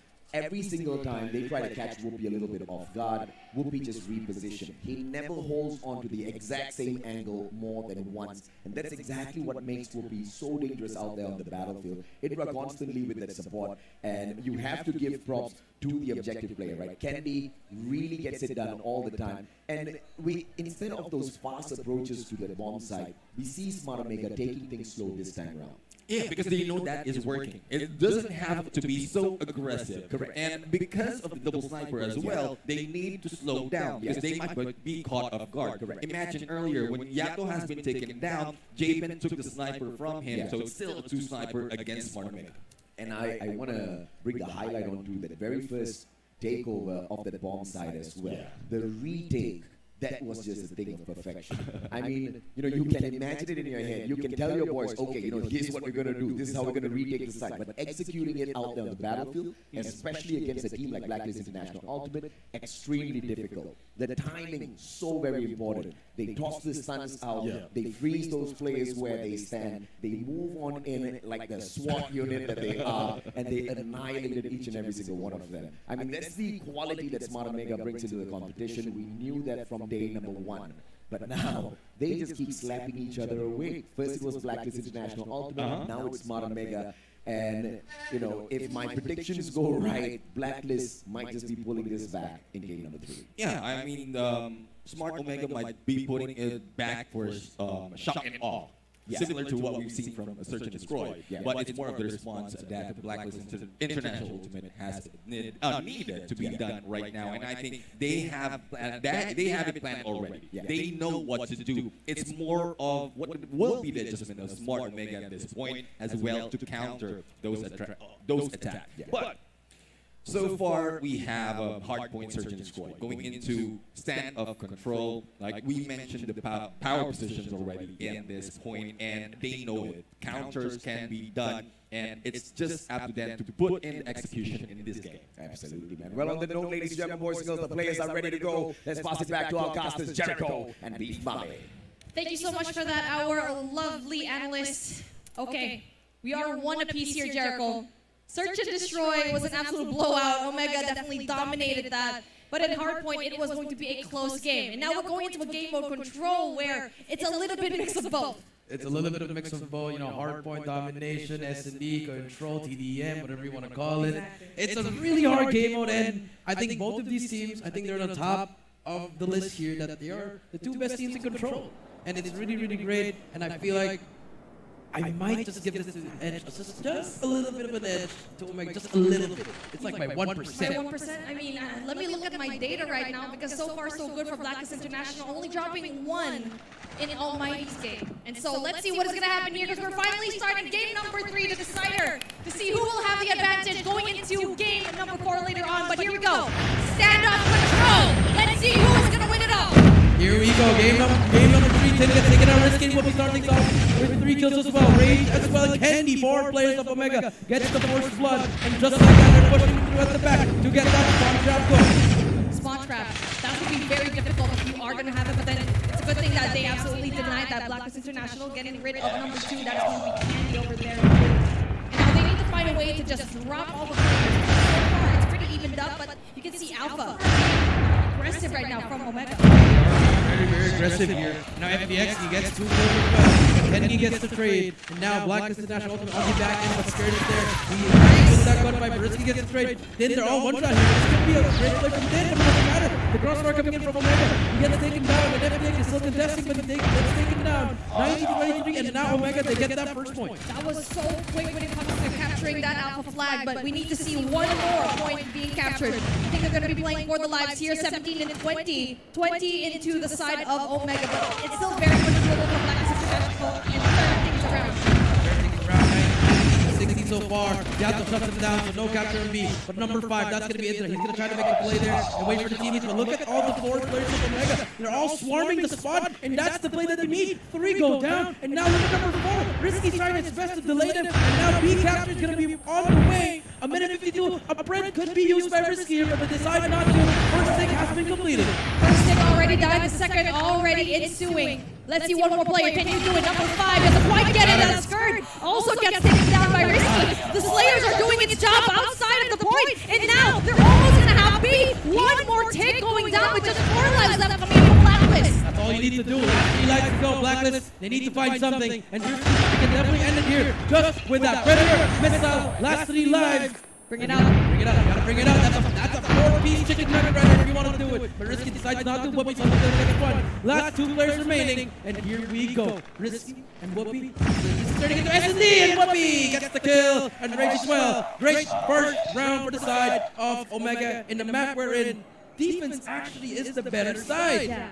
And now, I feel like the Predator missile probably would have not been a good idea because they already had the life advantage, so they probably could take it out when they need it the most when the lives are really crucial for Omega. So we're definitely going to see that later on. And now fast push coming in from Omega, going in from Alpha, going in there for the defense. Going in for the defense, then it's going to be the first one to take them down. And Javen did an FTX, start things off hot. And now 3 lives go down. They're going to the beat, but that's smart. They forced Risky to use that Pred, but only took down 1. And now it's a free sky. But 27 so far. First has been completed. And Rage, he might get taken down, but he gets that flick on him. But so far, if you are Blacklist, you're happy with that 1 take and losing that Pred. Losing that Predator missile, you know what? We can probably get another one. Dragonfire already up in the sky. Risky giving that information to his team, and that relayed really well. And in control, the Dragonfire is absolutely important. And yes, in every game one is going to be really good, but for control, especially when you need to really dwindle down the lives of the players. Yeah, you get information, right? You see them through the wall, and now 16 to 23, Risky, it's his turn. He gets 1. Does he get the second? He spots the players right. The flick, he gets it as well. Nice shot coming through from Risky. Gets the third as well. Oh, Risky! Candy as well! He gets 2! More players coming through! And now Risky just spraying and praying. 22 to 6. Omega! They are dominating in round number 2. Beep Mommy, 25 seconds left. Last 4 players. Last 3 players. And it's only round 2. Defense and offense, Smart Omega has it in the bag, and Blacklist International barely escapes that spawn trap. 1 more life left, and down they go! 1 more round coming from Omega, and you need to have 3 more coming from Blacklist International. 3 more to go. Match point for Omega. Here we go. Can they end it here in standoff control to force a game number 4 and possibly end the series? One of the best way to bring this out, the Annihilator. Can he find something? Does tag that player up in the middle. On these 3 possible players, he's gonna get tagged up. Does he find anything? Nothing with the Annihilator. Risky gets a 2-piece and he's been so instrumental in this team. 21 kills, Ray takes him down, and now BCAP's gonna start. And now the same thing as 100 kills, does take down more players. But Blacklist, great cleanup. They managed to clean up B. And look at number 2, Kenny. He's still at the back, lurking for some enemies. The Predator's not hitting anything, but they forced Blacklist to bring out the Annihilators. Nothing yet has happened. This is going to be an expensive round from both of these teams. The Predator missile from Omega did not do anything. Now the Annihilators are out also for Blacklist International, but the lives are still even. We can expect it. Hydra having 1 apiece, 2 apiece, 3. Nope. It was going to be FTX that tries to shut him down. FTX though, stunned out. Going in for 2 versus 2. Doesn't really quite get the shot. 19 so far. Yato now on your screen. He needs to make something here. Javen is well with the Annihilator. Misses that shot. Spot the player missing. The second is not, but the jump shot as well. 3 go down for the side of Omega. 19 to 16 so far, and Blacklist slowly climbing back. 30 seconds left. If you are Omega, you need to find something, but Javen with a shot against Rage. That's gonna be another one through the wall. Getting in the third one. Finally does not kill the KSC. Will not do it for him. 5, 16, 13. The spawn drop might happen. This is still a little round for both sides. 3 goes down. 14 12 so far. And now 14 seconds left. Omega needing to hop on a point. They need to choose 1 point. It looks like it's going to be Alpha for their name, but then 11-11, they were able to even things out, even though Omega had a very hard time with the gunfights early on. But again, it's a very difficult situation because both of these teams heavily invested in this round, especially for Blacklist International. And Blacklist, they still want to force this. They still want to force it. They do not want to give the time here. But that might haunt you in the end. As you can see, the live count going down skirt. They're still tapping and skirt as they get 2. Oh my God. And then as well, then gets 2 more kills. Last 5 seconds, 4 lives remaining. What team is going to push this through? Omega, they're really pushing. Last second, the stun helps them and they get that first round. Blacklist finally on the board in this control. It was a very hard round for both of these teams, and Blacklist International climbed their way, scratched their way into winning one round, but it's an instrumental job to take out two more rather, to take one more map and to have that advantage here.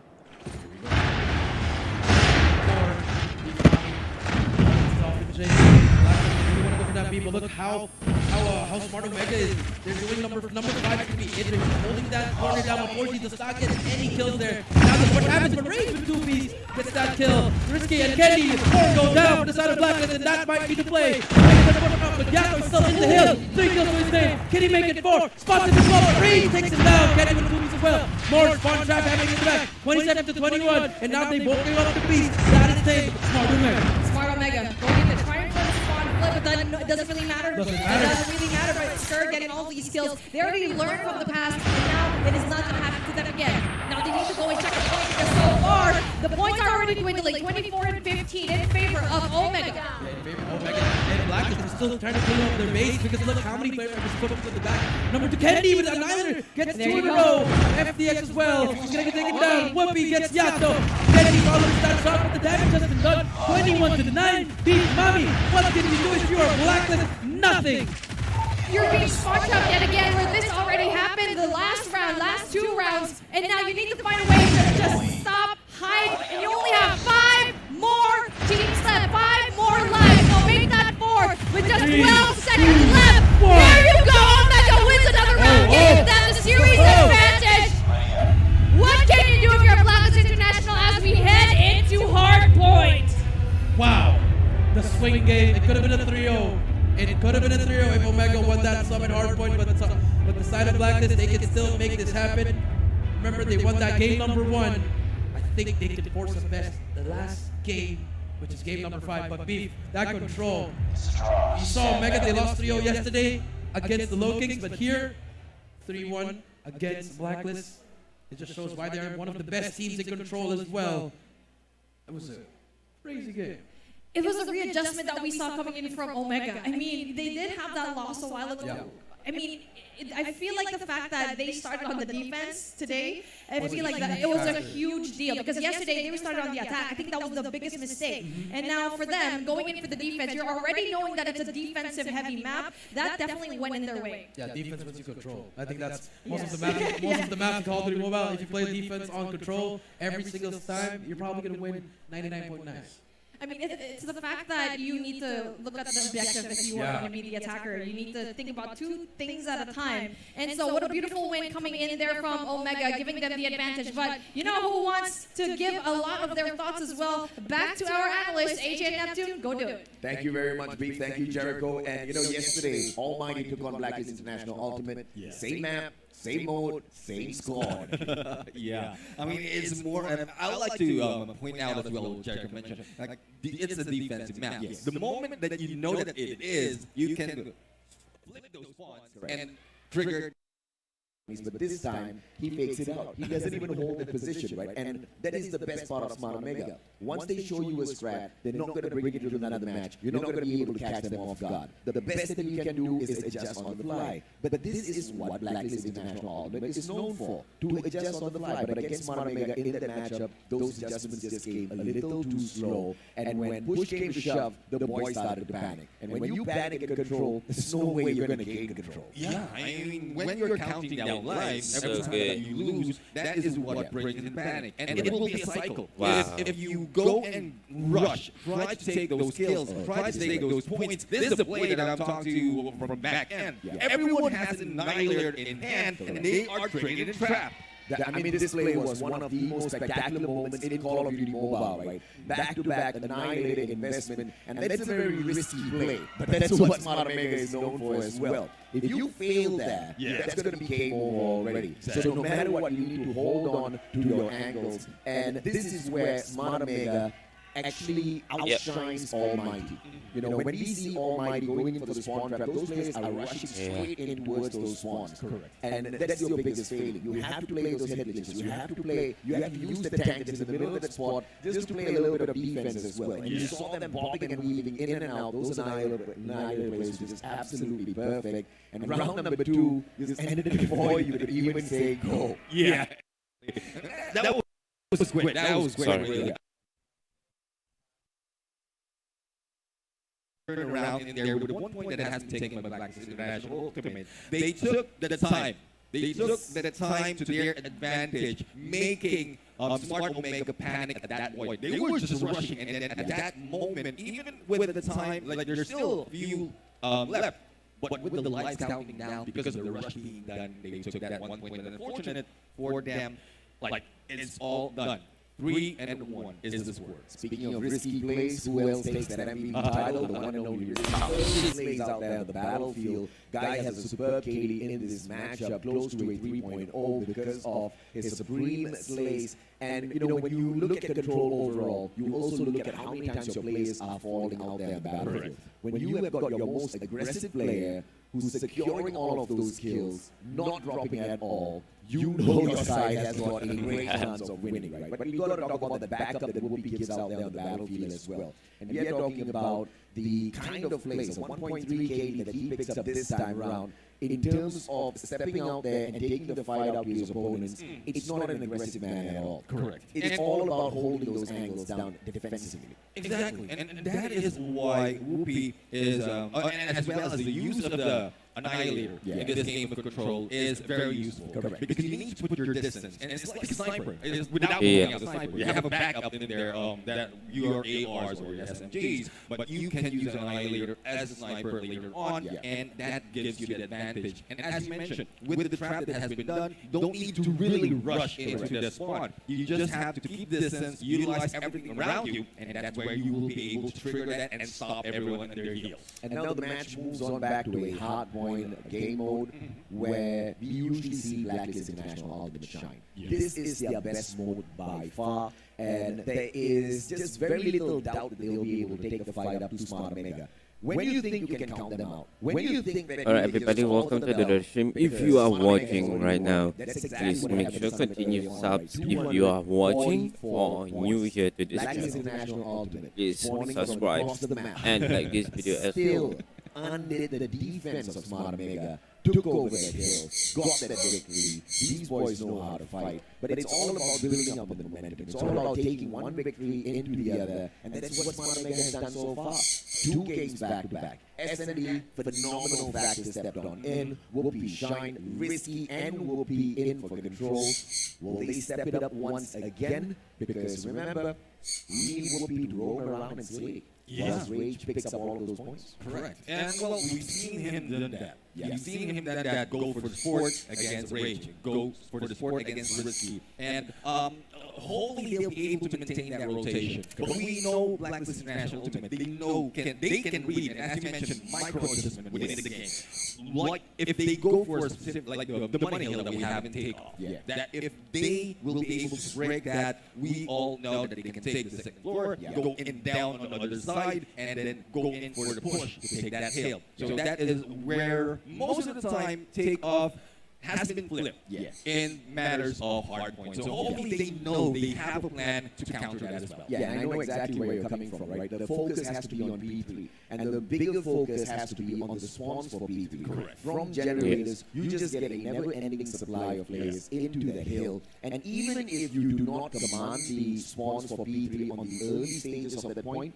towards the second half of P3, you must take it over, because you can then string from P3 into P4. That is a double money hill for you if you can execute that strategy, right? So what we have seen teams do in the recent past, especially teams who played it at this stage, at this level, they don't go in rushing for the spawn just yet, because that is the main focus. And that's the kind of flip in terms of mentality that we see even Blacklist International Ultimate bringing into this game. Smart Omega, they focused on taking P3 at Summit earlier on. And we're talking about the tabletop platform. We saw those anchor spots being held on. What Blacklist did was they sent their players in, they defended the site first, Yato whipped out his Annihilator, slayed everyone. And this is what we can see over at Takeoff as well. Because when you spawn out of the red area, it's pretty much the same. But the bigger difference is, Summit, you spawn much further. Exactly. So when you've got a nearer spawn, I'm very sure Blacklist can make good work of that. Yeah, we already do that work. But so far, like, there's a lot of assumption that we are taking in, putting in onto this map, but it still have yet to be seen. Because Takeoff, like, both teams are familiar with this. Both teams were able to do a flip against this on this map against their opponent. And knowing that, it's very difficult to really to gauge if Blacklist will be able to take this 1 point against them, or will this be the end of their match? You know, it's just really difficult for me to think that Smart Omega will be able to push this all the way, because a team like NV Doctors, I mean, much love to the NV Doctors. I love them. They've got a lot of potential, but you know, they're not the strongest team in the competition just yet, right? At the group stage, they managed to get all the way up to the 200-point mark against Smart Omega. Yes, Smart Omega won that, but it was a tough fight, you know. Whereas when you compare when Blacklist International Ultimate played Takeoff Hardpoint, this was against Almighty. Right. Almighty couldn't even go past that 180 points. So we're talking about two different teams in terms of opponents, both same game mode, same map, and you're talking about the dominance of Blacklist International Ultimate just being so much more cleaner than Smart Omega.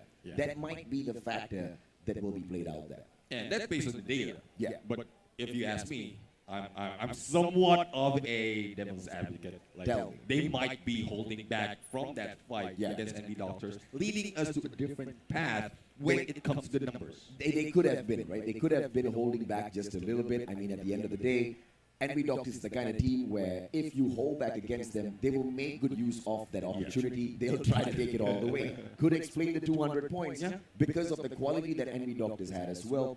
But, you know, it was way too risky. And I feel like in the past, you might have seen the kind of Smart Omega try to drop a couple of maps so that they can solidify the title of Comeback Kings. Correct. But that Smart Omega is long gone. Yes. That kind of Smart Omega was, you know, in existence when they were the most dominant team in the competition. Apart from them, it was Almighty. Sometimes you see the Huntsman dropping by here and there. You can't play such risky plays. You can't play some risky strategies just to build a hype up in the competition, right? But at a competition of this level, you can't do that. And I feel like, you know, anybody, even at the group stages, would have been able to punish them for that. Hence why they managed to drop a couple of maps as well, right? We've seen them, you know, play Hardpoint obviously many a times. Takeoff was, they met defeat.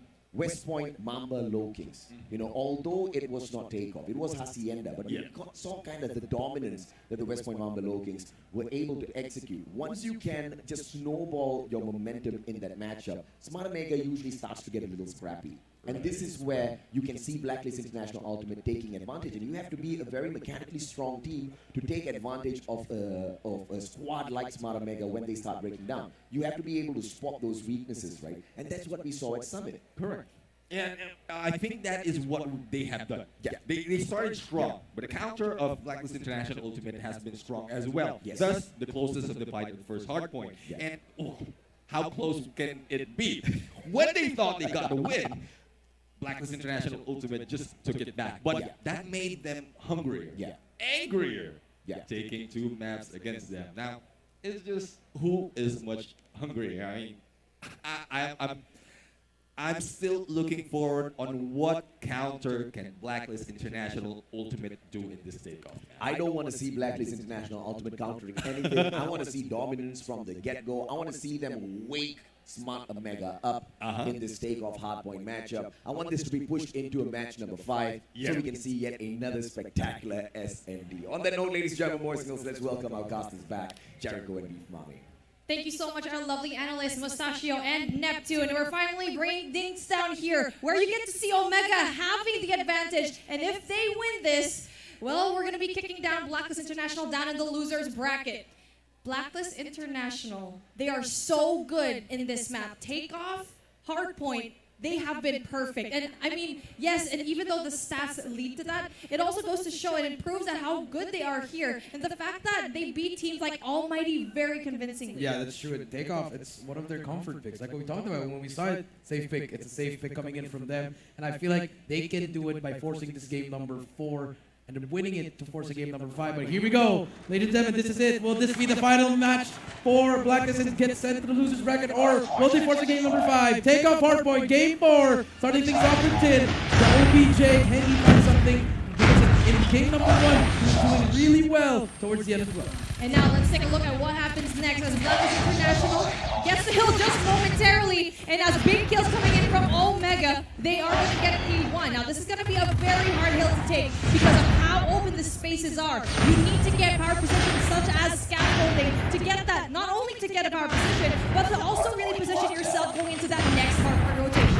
At the same time, getting those power position, you need to get the kills as well. Once you get there, you need to get a lot of kills. The position is there, but Yato takes 2 down as well. Starting off really stubborn. Omega, you're getting all the time. Yes, you're getting all to the power positions, but Omega will get all this time. But then the time is still going to be in for the favor. God. Blackness almost getting there. Whoopi goes down. That was a really tricky spot where Yato's at, but he really wants to get his done. And especially coming in from that search and destroy, he didn't really have a rest time. He can definitely go and deliver here in the respawns. And now the reset finally comes through. P2, you get to see only 2 players coming in from both of these teams, but unfortunately Kenny just a little bit too strong with the 2 piece. 21 to 25 so far. Second hill's about to go up. Skirt, big gunfight takes out Indra. No actor for them. They'll let them start on one side over at 8.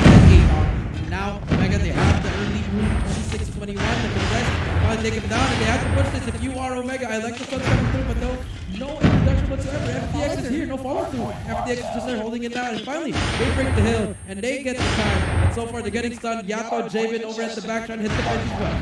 There you go, FTX, big kill. He has been an essential player for this team today, and I'm so glad he stepped things up, but then Omega still with a response, and so far, no team, no points quite yet for both of these teams, but Omega having a little bit of a bigger slice of the pie. Yeah, they are getting bigger slices. Tin with a double kill there. Javen as well. Whoopi gets FTX, and Skirt, he gets taken down by a double, rates out by Tin. Now 36-37. Such a very close game. Back and forth we go. Indra and Risky, they're going to try to get that scrap time. Kendi, Whoopi, they all take down 3. So rotation is key here as well, but Kendi on your screen, he's trying to cut them off here. Very smart play coming through for Kendi. Nice shots, but does not get him as well. 51-36. Now we hit P3. Whoopi and Ray going into the generator. That's going to be really big for them because so far, no one's going to be there. And not just that, Omega has the spawns in their favor. Now Blackness International, even though yes, they don't have the spawns, they can go in there for the pinch. Yes, they can go in for the pinch. 52-43 so far. Rage and Indra, they're all inside. They're all turtled in. 52-46. Indra and Rage are doing work. Yato takes one down. He's going to bring another trade. Jin does not get anyone with it. The press comes through. Risky takes out FTX, and now Omega, they lose the hill. And Blacklist, they take it now. But Kenny's still inside the hill. Gets the kill, waiting for his teammate. Warner's coming in back and forth. And even some scrappy help beat Mama. I mean, it's just so hard to go and defend because of how many entrances you have to go and defend. But so far, Omega got the points, but then Blackness International in there for the retake, goes in there very well, takes the points as well, the scrap points already in their favor now. It's up to Omega to try to go and contest, but they're not even contesting it. They're trying to go in for the rotation here at P4 already. Rotation last 10 seconds, and Omega, they can grab all that scrap time, and now big kills coming through. That's a big 1v1 inside. Kendi, does he win that gunfight? Here it comes! The Kendi wins that gunfight against Yato. 92-50. Big Mommy P4 is coming up, and Kendi shooting some bodies. You like to see that. And there you know, that is the confidence level you need to have if you are a champion. Kendi has been monumental here this hard point so far, getting important kills, but then Whoopi with the 2-piece brings it together, but then Skirt takes him out just like that. But then Omega still has control here in the hard point. 5 kills for him. 5 kills for Kendi. Kendi on a 6, on a 7. Can we switch back? And now he's dead. Skirt takes out Kendi. Rage hits her. Gets from an annihilator. Can he get the second as well? They popped it out.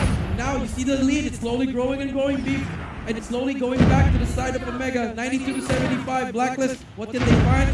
Now no more annihilators. I think they can pitch this 3 players going in. Here we go.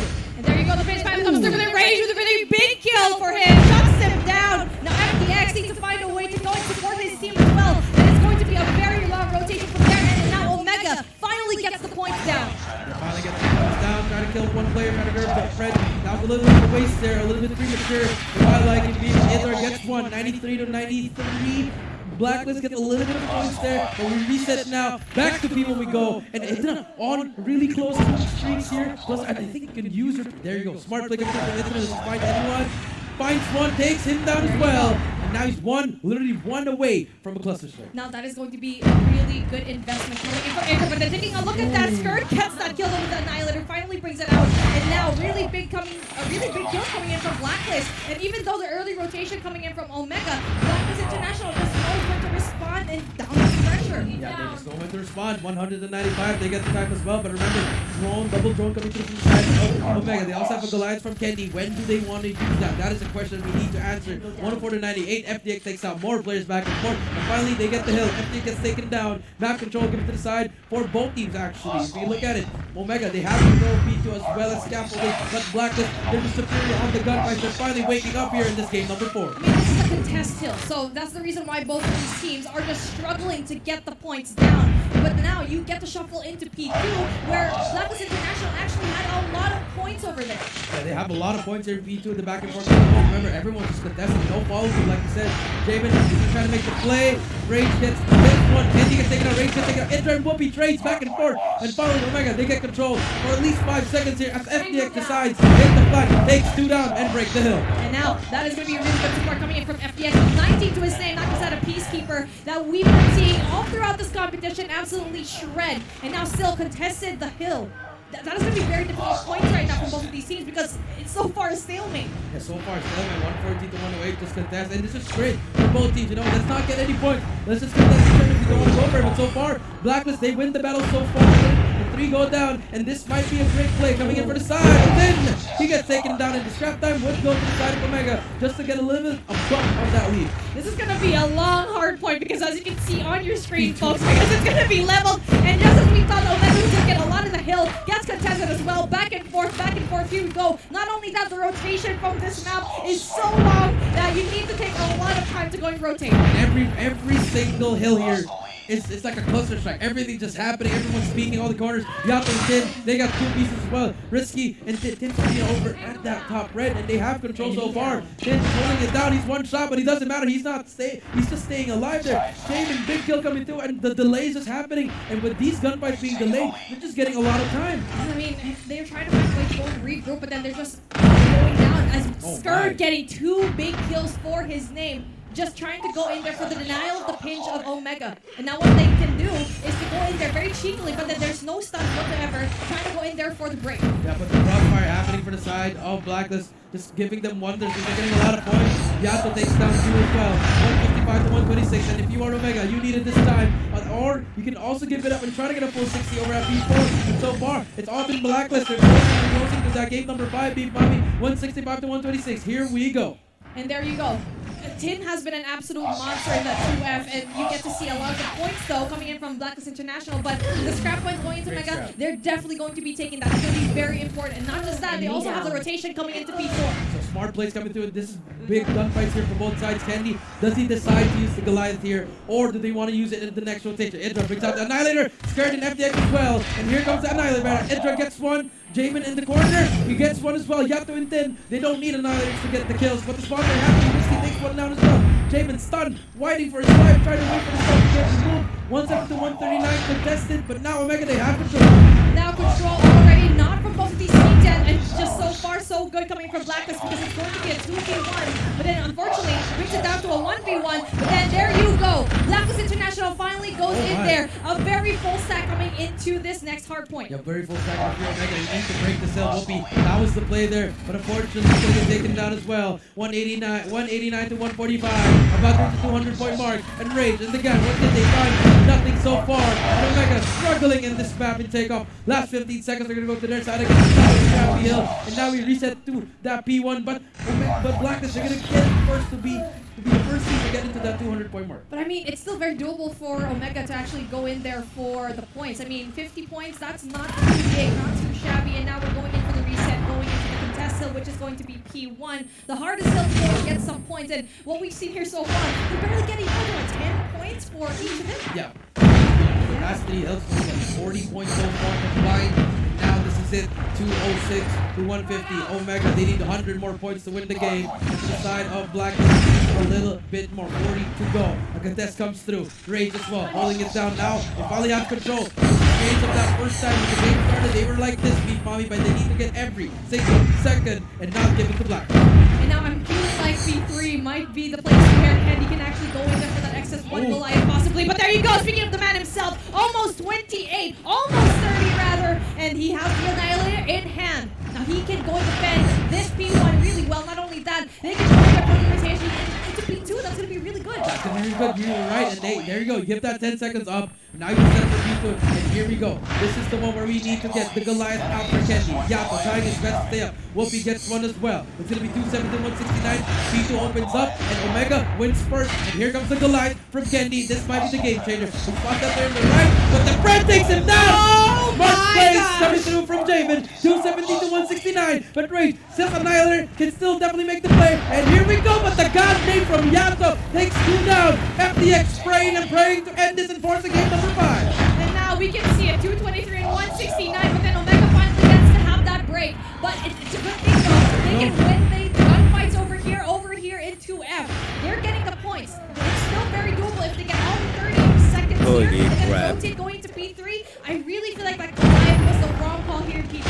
Might be the wrong call, but FDX says, I don't care. I'm going to take you out with Annihilator. 2P's coming through. And last 24 seconds, they need to get every single jump at the same time. Rotate into P3. And here we go. More players from Black. They still want to contest this hill. I'm not really sure about this decision from them. I mean, Omega needs to go and run all the way to P3 because so far Blacklist International has been good. This is where they got most of their points, and now no one's going to be there. But this is going to be very close. 223 and 204. Can Smart Omega finally gather all the points there, especially going into the pinch? And now the kills going in here from Jenner is going to be very big, but with Jamin here with the beautiful 2-piece, annihilating every single one of the Omega players going in here. Here we go. This is it. The final hill for this game. Can they do it? Gravity Point has been popped. Omega, one final push to make the play. 231 to 207. This is it. Sure, gets taken out. Whoopi gets 2 kills as well. Din gets the trade. 235 to 207. Can they make the play? Anybody trying to make the play? Last push from Omega. Intro gets 2 in a row. Kenny gets taken down. Jamin gets 3. They all go down. And I think we might go to game 5. Last 5 points to go.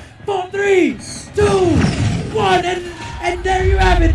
Game 5. Blacklist International Ultimate. They force it. And you were right, Beef Mommy. Takeoff was the safe choice. And now we have it again. Wow. Game 5. 100% win rate from Blacklist International here in Hardpoint Takeoff, and there's a reason why they chose this in the first place, and now they force things into a game number 5 where Omega had the lead already, but now Search and Destroy is going to be in order. But before we talk about that game mode and slow things down, what a beautiful game of Takeoff. It was like a game of chess. Yeah. We see early rotation coming in from Blacklist International. They know this map so well. Yeah, and they know this map so well. And I feel like they answered my question. I was like, why are they still pushing for P2? But they were just trying to delay them, not letting them spawn. And all the quadrants for the spawns, they have it. And then at the same time, this is why I don't use the Goliath anymore. See what happens there? It's too slow. Yes, it's great, but it gets taken down by a Pred for what? For nothing.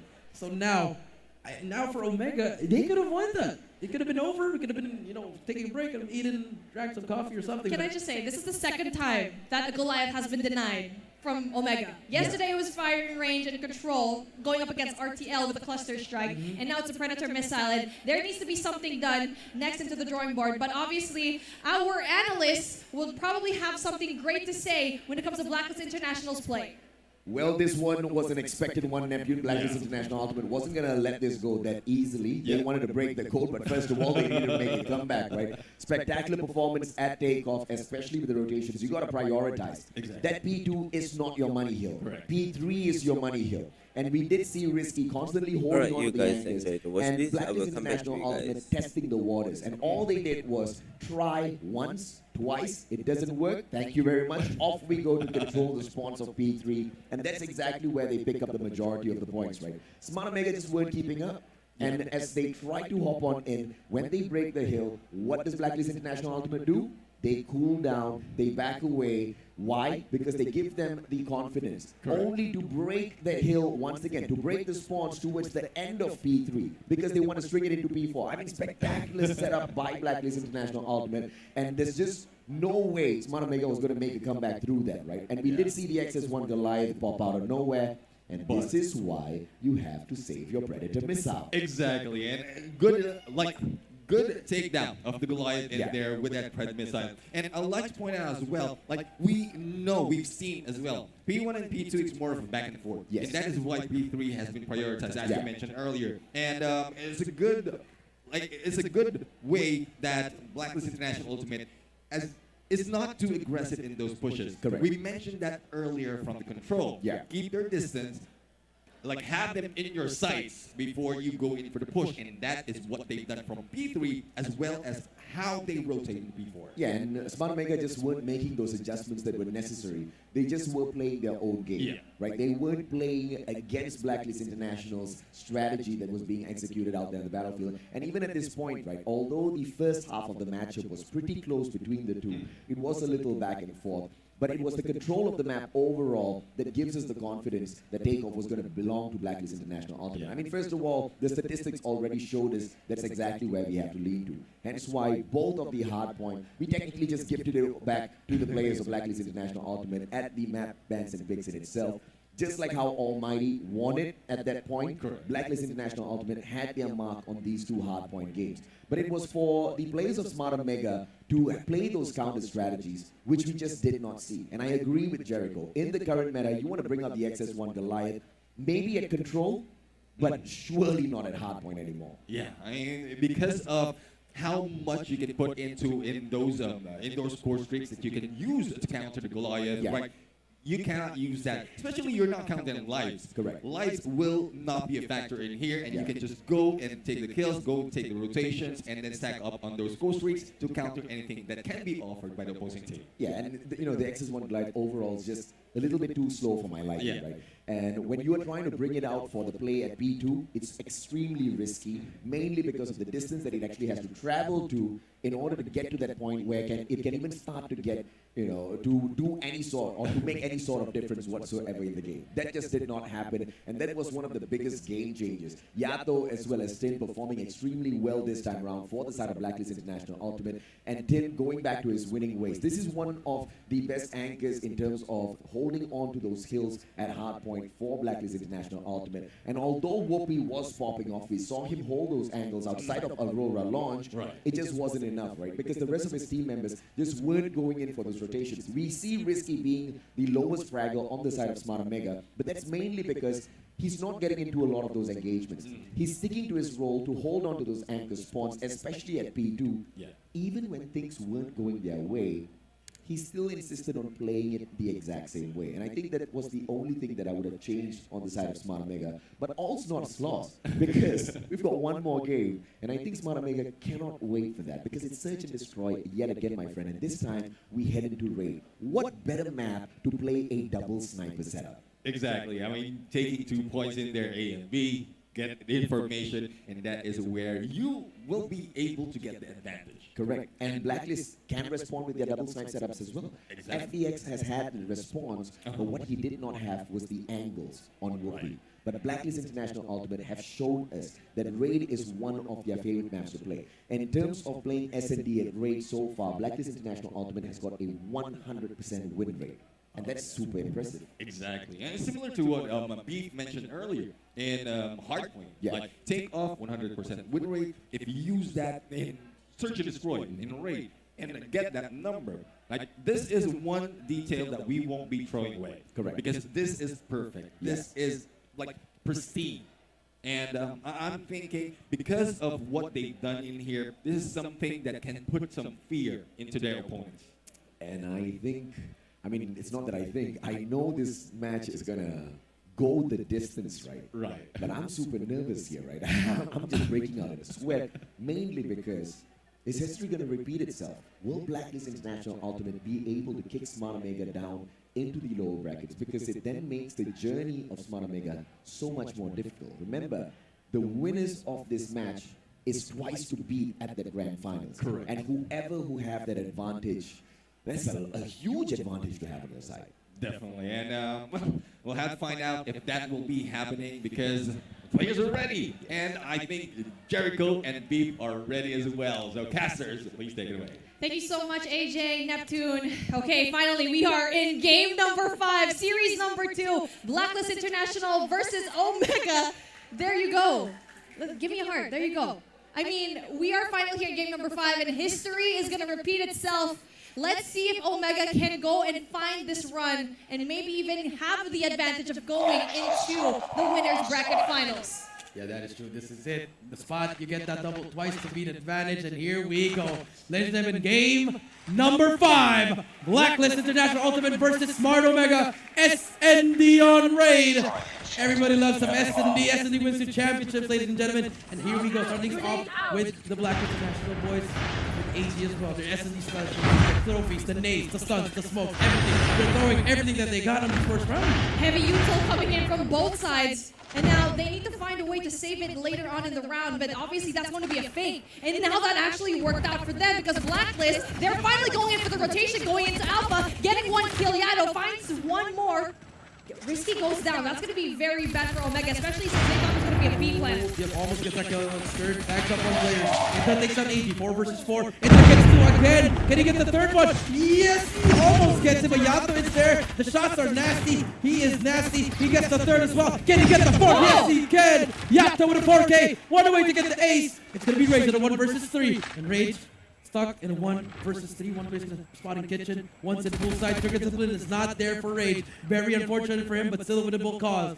Now Rage, can he get the clutch? 1 versus 3, or even the ninja? Oh no.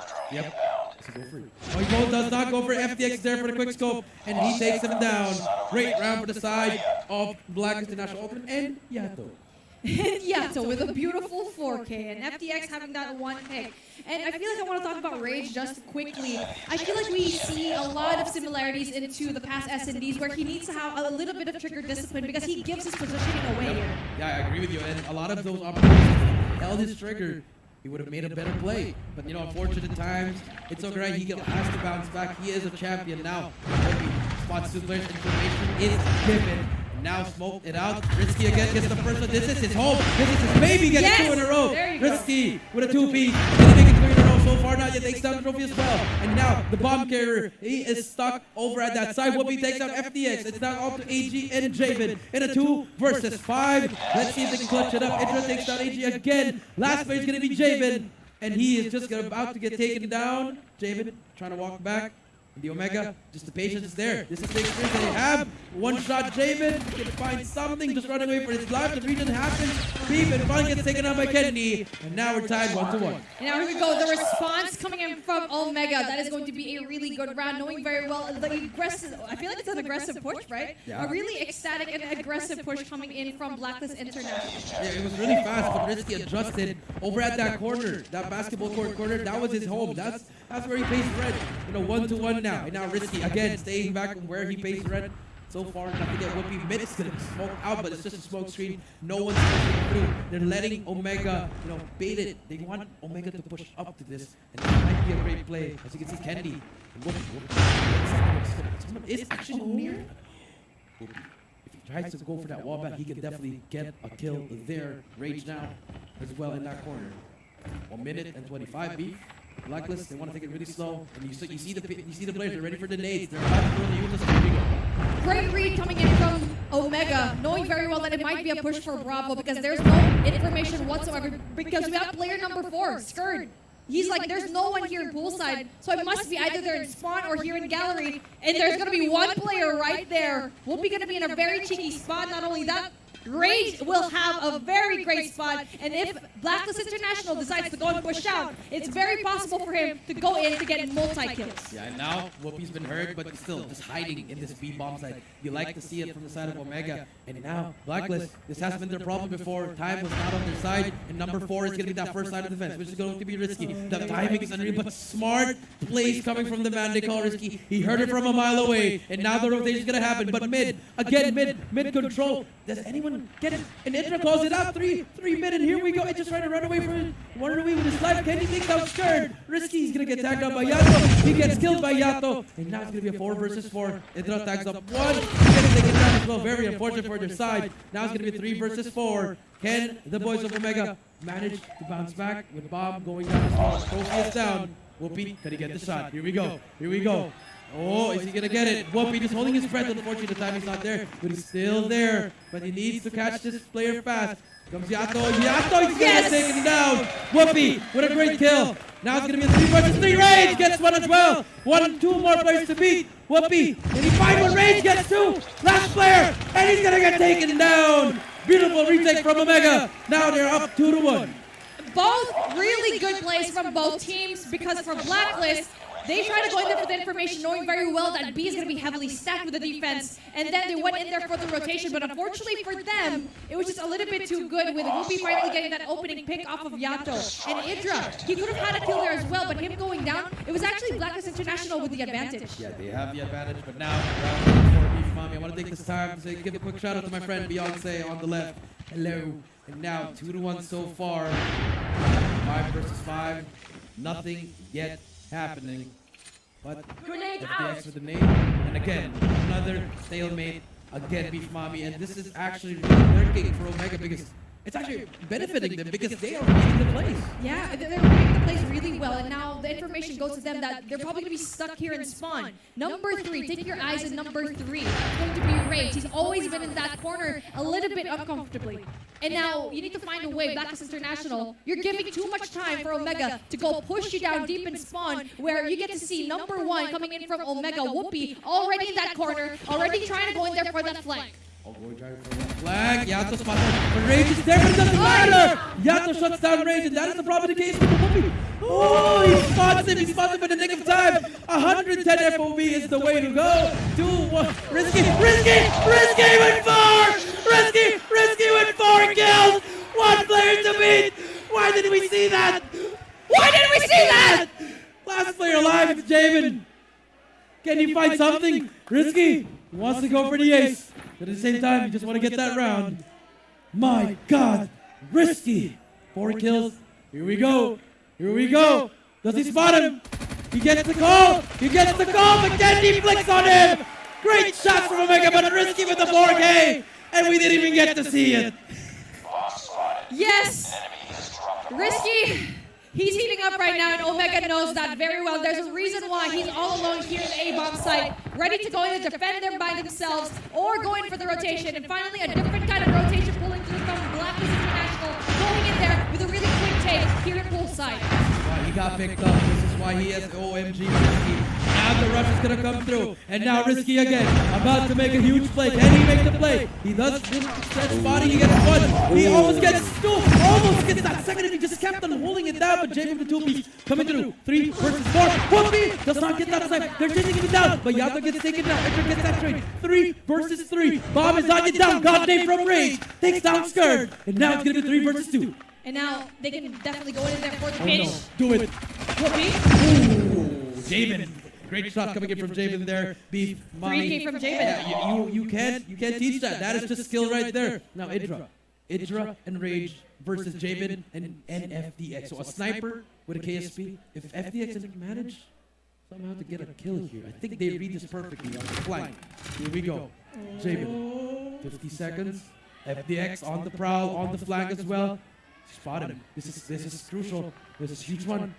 The timing is unreal for both players. Idra at the end of spots him as well. He gets tagged up. Okay, that's information. But he doesn't check his back. Jamin sneaky gets up. No! Oh my God! Sit down, Jamin! Get turned on! 3-1! 2-1 now! FDX, it's all up to you.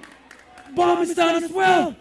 25 seconds left. He spots him, gets the first player, but Idra's there to close it out.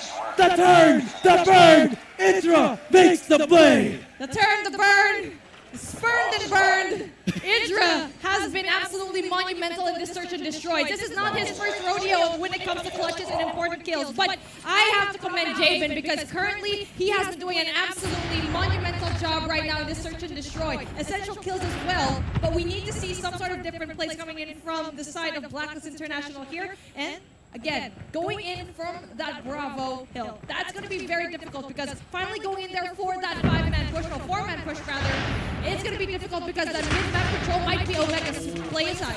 Yeah, Idra still hot from that last round, gets 1. Whoopi gets 1 as well. Risky gets 80. 4 then 2. 1 by 1, they're falling. Jamin gets Whoopi though. The trade comes in. 3 versus 2. Risky gets that player. And a wallbang comes through. 3-1. It's off to Jamin again. 1 by 1, they fall. And Omega, 3 versus 1.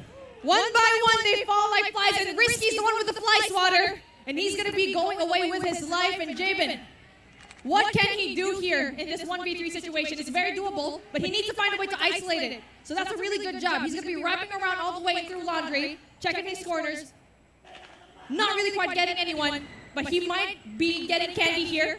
No information whatsoever, but it's a good thing that Omega, they're having all the angles covered. Here we go, Javen. Javen. Oh, Candy spots him. Here we go. Here comes the gunfight. Candy with a diamond. But it doesn't matter because Indra's there to help. 5-1. Omega leading in game number 5. This is why they are the champions, but at the same time, champions on the other side, they need to bounce back. They've done this before. They are the Eastern champions, but as you can hear, the crowd is saying Omega. But then we need to say it loud as well for Blacklist. It's very doable for them if they play it right, because so far they were holding the bomb, and now it's Omega's job to do the same thing. So maybe in the defensive side, Blacklist International can turn things around. Here we go. 4 match point. Risky. On your Whoopi trying to find something. I like this play coming through from OMG. Just holding it down. Trying to get this information from both sides of the map. No mid-map control for both teams. Zigzag is open as well as pillars. Now, see what happens here. Whoopi pushing through. Sniper Candy, they're just holding down. A little bit of a similar play coming through from Blacklist and from Omega. A little bit of copycat. Let's see who does it better. Here we go. Here comes the play. This is it. The 5-man push coming through the mid. They're going to try to push it down, run it down all the way to the next map there. And now we do see Idra pushing through. Here comes the smoke. Rage, he gets taken up by AG. AG gets 2. Kenny gets the trade from AG. And I like this play from Omega. A little bit of a split push. And now the bomb carrier has been taken. Was moved out. Whoopi gets 1. Whoopi almost gets the second. But 2 versus 3. The damage has been done though. Advantage goes to the side. Never mind. 2 versus 2. And now we need to see it. They need to speed things up because Omega, yes, they know they're going to be coming in from here, but then if they drop the bomb, they're trying to go in there for the kill. Candy tries to go in there for the flank, doesn't quite get it, but then Javen goes down. Candy gets a lot of kills here. Not only that, they need to worry about one more. That's going to be FDX, and with him and the sniper, they might funnel down, and it's impossible for him to go and try to get a flank. But then they're going to close down the space. He doesn't quite get the shot. Doesn't quite get the shot. As Candy goes in there for the kill. Match point going in here. Match point coming in for Omega. Why is everyone getting turned on? Finish your food. Finish your food, Javen. Well, there you go. Hear the chat. They need one more, and here we go. The championship player Risky gets the first, Skirt gets the trade. Beef, this might be it. They're gonna get control, but another big zigzag. Yato takes out Whoopi. They get the bomb carrier down and have bomb control as well. Idra trying to fight his way back. He gets taken down as well. Risky is gonna get tagged up from the behind, but he gets the kill. But it doesn't matter because Yato is all up to Rage now. And 1 versus 3. Very doable. But he knows, but it doesn't matter. FDX shut them down. Great answer from the side of Blacklist, but they have to do it again and again and again and again. And there you go, again and again. We need to see a ring around the rosy, right? Like what you said earlier on yesterday. Blacklist International finally showing signs of life, and the fact that they put some sort of control in through mid, that was a great response. And now, poolside push coming in from Omega, but then it's going to be a very heavy defense coming in from Blacklist International. One, you can see over here, Skirt can go into the defense going down in stairs, and 3 people greeting them over all the way here. Here we go, this is it. This might be the push. Yato takes down Rage, Candy, Risky all go down. 2 versus 5. And again, hardest thing to do in SND is to close out. It's going to be a flawless round here. Last player alive. But Idra takes down FTX. If he can do the impossible, oh my goodness, I don't know what I'm going to do. 6-2 so far. Idra takes down their sniper. AG, he gets stacked up. Look at that. Look how powerful this PK is. It's going to beam them. Idra has a lot of time in the world to make this happen. But so far, 6-2, a minute and 10 seconds left. Idra, this is really impossible unless Blacklist puts up, but Idra he decides to go in. Let's see if he can do it. Spots that first player. Shuts him, almost shuts him down, but the tag is just there. Skirt, just great movement from both sides. Now here comes the crossbar. He might be able to die here. And there you go. Skirt takes out Idra. 6-3 so far. Now slowly but surely confidence rising up to Blacklist, but they need to do it. 3 more to tie it, 4 more to win it. I mean, I'm not going to be surprised if they take it into round 13 after that comeback. I mean, we've seen it already before, so let's never count down a team, especially if it's Blacklist International. Now they need to win 3 more to even things out. And now BLK tries to go in there yet again. And now a heavier defense coming in for Bravo, so that's a really good sign. But number 4, that's going to be Skirt. He's always been such a presence here in mid. Has been a presence in mid, you are right. Skirt, one of the best players in the game, especially in the Philippines and in Garena, holding it down. But Yato, a little bit of a copycat. Comes to play. Yato, he spots one who's winning that Rage, takes out Yato. That's the first blood. 4 to go. And here comes the play. But AG takes out Rage. Another trade. Back and forth we go. Skirt takes out Kendi. And another one. Skirt gets 2 in a row. 2 kills for Skirt. Bob is out as well. Now it's going to be 2 versus 4. Does Ricky spot this player? Good plays coming in from Risky. Now it's going to be 2 versus 3. Risky and Whoopi. There's going to be a player over at the laundry side. Does FDX spot him as well? Nothing yet so far. A minute left. Bomb is down as well. Whoopi, he spots that player with the flick from FDX. Nasty side coming through, and it's all up to Risky. And a 1 versus 3. Spots that first player. Gets tagged up by FDX, but he's going to try to run away around. He knows that player's behind him. He might just get pinched. If he gets this player fast, he might be able to clutch this up. He spots FDX as well. He knows Skirt is here. That wall bang, the heady, but Skirt is there. Better positioning for the better player, Skirt. And now 6 to 4. And a little bit, the Grim Reaper is knocking on the door. He's going a little bit closer with his sickle, but let's see if we can have a little bit of a tickle coming in from Blacklist International, because so far it's only been a poke. And now they're trying to go in for the punch. And now let's see if we can find the finisher here. 2 more rounds though.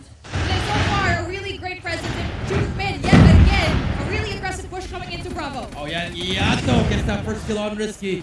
Can they get the break? 2 go down. 4 versus 3. AG, he's trying to get that kill, but unfortunately shoots the rock. And FDX, he just gets stunned. No more nades, but there we go. Here we go. The bomb has been planted. Bomb down. 4 versus 3. What can you find? Blacklist International Ultimate so far. They find that player's head, but nothing yet. The AG just spraying, does not get anything. They're all second lorry. They have the information that they need. 30 seconds left. They need to find something. FDX gets tagged up, and I think this might be it. AG, he needs to find something. FDX with a jump shot doesn't matter. Edra takes out 2. Last player, Rage and Omega. They are moving on to the grand finals. There you go. Omega brings it through with a very convincing search and destroy Rage. And we see the drop coming in from Whoopi. Drop it like it's hot, baby. Drop it like it's hot. And drop in all of these kills like it's very hot. Woo! What a grueling game number 5. What a grueling 5 games, actually, to get everyone here. And now the crowd is chanting. The crowd is chanting very loud. Omega, the Kings of Season 2, are going to be sitting comfortably in our season 3 here in the winners bracket final. They're going to be sitting comfortably. And now they're going to be waiting right below Almighty versus Blacklist International. Bro? Another showdown that we really like to see. And you saw the boys, they were all smiling because they know, like what AJ said, it's important to win this, but they know that they've all qualified. This is for the glory, the guts, everything that they've worked so hard for. And I feel like back in GM2, remember Omega, they were the ones who were in the lower bracket and they ended up winning. Can Blacklist do the same? Is this another redemption arc? No. In the story. History We don't know. repeats History itself repeats, here. and at the same time, I'm Almighty pretty was good. How third about as you, my well. friend? So What is it? it's the last 3 teams again. It's a copy paste. It's That's a what copy happens. paste. But congratulations again to Smart Omega. It had to go to a 5-game series, and we both, like every single one of these casters expected. Now, Yeah, I mean, we're going to be taking it over to our analyst desk to see what happened. What was the right play for Omega? What went wrong when it comes to Blacklist International? Because we really want to see how the Kings of Season 2 just beat the Kings of Season 1 in the repeat of history. Fantastic plays by the players of Smart Omega. And yes, it was a copy-paste, but whoever the data guy was, he pasted the wrong team in the wrong slot, man. Because the last time they met in the upper brackets finals, Smart Omega got kicked down. Now, maybe this data guy can make yet another mistake. Maybe it's going to be Almighty that moves on up to that grand finals. They are well rested. They know they have recovered from all of their mistakes. No, One biggest I'm thing not, that Almighty bro. did yesterday was allowing Blacklist International Ultimate to pick up the momentum very early. Hardpoint as well as SND. They were close, but initially it was that takeoff match, right? That is going to be that game breaker. If at all Blacklist International Ultimate can dictate the pace once again, they should be able to take the advantage. But we saw the strategy plays. Almighty, so cleanly, they executed one of the most lethal teams. West Point Mamba Low Kings. Exactly. Neptune. Might just happen again. Yeah, I mean, it is possible, especially with what happened right there on the previous round. Because, like, there's so much potential for Blacklist International Ultimate to get this. But of course, yeah. the hopes has been lost. And we're talking about copy-paste. going back from the second search and destroy, the scores was copied and pasted into the fifth one. Yeah, 7-3, right? And you got to just admire exactly how all of these players can maintain the consistency. But once again, props to Whoopi. Yeah. Because, you know, one of the biggest storylines was, is he not going to perform at the grand finals? Because yesterday, it wasn't the best of days for Whoopi. Yeah. But he was gearing up Wow. today. This Dude, was bro, the great 7 setup. days. Are This you was the kidding me, great bro? hype to underperform, and when it truly matters, to over-deliver. And in this final match, they finally managed to go the distance. Thank goodness it was this S&D, because if this was hard point for the final game, things could have been a little different, man. Blacklist International Ultimate, they really know how to play a superb hard point. Risky, taking that main spot this time around, slaying out all of those players. Whoopi dropping down as the lowest fragger, but it was the importance of those kills that made the biggest difference. Yato, as usual, performing on the side of Blacklist International Ultimate, but you cannot be the solo carry, especially when your opponents are Smart Omega. Exactly. And from what we've seen from this game, Smart Omega has toned it down. Yeah. Like, so much that Rage was not moving at all. Yeah. Just maintaining that position, trying to get information, even to the edge or into the edge Alright, of bro, being I got taken you. down. He's still not moving. Just making sure that their roles are set, positions are well set as well for them to go in for the push. And that's where they took the advantage, especially on that right now. Yeah, Idra was slowly slipping down in the pass as well, but the guy is back to his hard-hitting ways. But for all of you guys, thank you so much for helping us achieve phenomenal numbers on the broadcast. Here's the Golden Grade coupon for all of you. Hit that code in your game in the Redemption Center and get 3 of these coupons for yourselves. We have got 3 more giveaways coming up for you guys later on down in the broadcast. Don't forget to drop that like. Don't forget to hit that share as well. And if you are in the Philippines, if you are in Manila, make your way down to the Marriott Manila, because it is a party down here. Yeah, I mean, hearing the crowd in there, especially for the moments we're in, the intensity of the game and the crowd are combined. I mean, you can feel it in your heart. Absolutely, man. I mean, with the cheers that the people in the crowd, right, every single time they scream, you know those players hear them loud and clear. It's just feeding the emotions of Smart Omega. You can see it in their gameplay. Exactly. But Blacklist International Ultimate, the journey is not over for them just yet. At the lower brackets, Almighty. Let's see if they can get the job done. We're going to take a quick short break, ladies and gentlemen, boys and girls, but do not go anywhere. This is one playoffs you do not want to miss.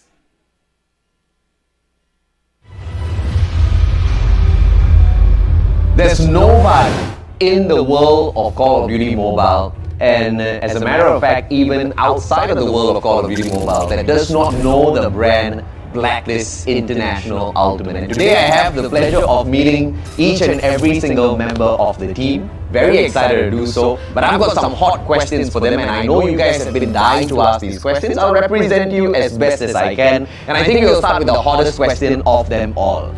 Where in the hell is Yobabs? So, where is Yobabs? We decided to start with our priority, since we wanted to, as much as possible, prepare for stage 5. Right, okay. So we decided to put an adult and above in our roster to improve or... To get the chemistry rolling first? That's actually a fantastic idea. Instead of just focusing on that when you get to that stage, then have to lose one of your key players, but to get the chemistry rolling even before you get there. And I like that confidence, right? And that's great strategy. I guess you guys learned from the previous time. Okay, fair enough. So now you guys know exactly where Yobabs is.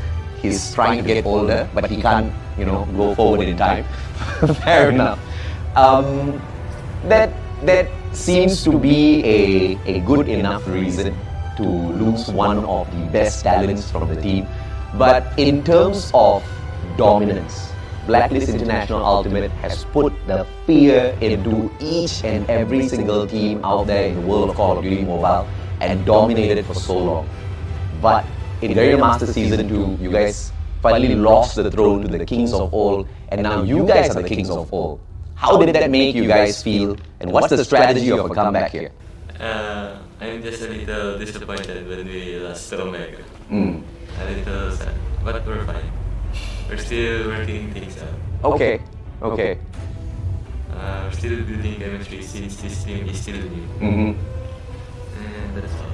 There's no secret strategy that you guys have been working on to dethrone the current Kings? I don't think so. Okay, I mean, if it doesn't take a secret strategy, all the better. What's the confidence level like of dethroning them right back? I don't know. Maybe this. I'll take that, bro. I'll take that. Okay, final question. I'll let you guys off the hook. Give me your hit list. Name me 3 teams that you guys are looking to aim and take out of the competition at the playoffs here. Smart Omega. Okay, that's one. Almighty.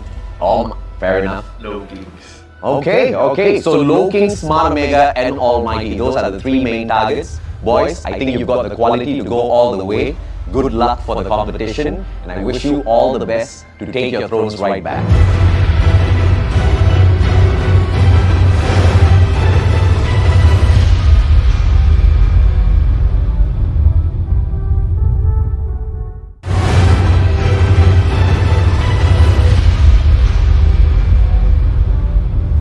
There is a team that has been there from the very start of the Call of Duty Mobile esports scene growing up. In fact, they were instrumental for the game reaching the kind of heights it has reached so far.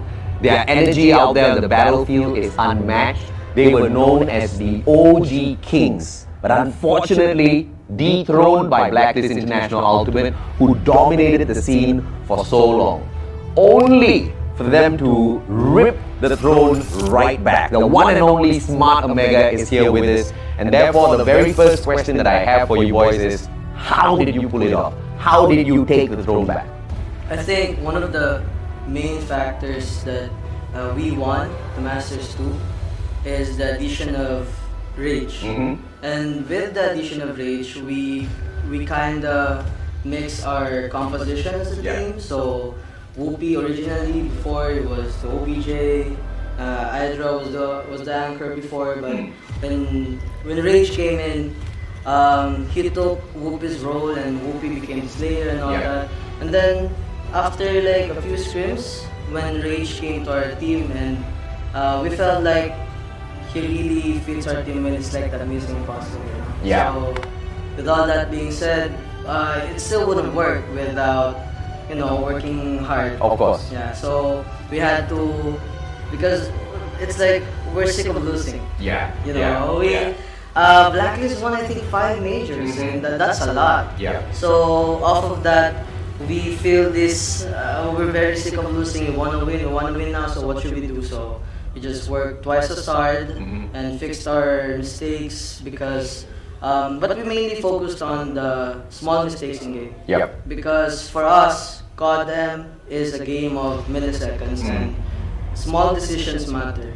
Because once you messed up that small decision, it always snowballs. Absolutely. I So agree. And I agree with the analogy that, Rage was that missing puzzle piece, and not only was he that missing puzzle piece, but he's the perfect puzzle piece. Yes, because we won. That fit right in. And he allowed Whoopi to shine even better out there.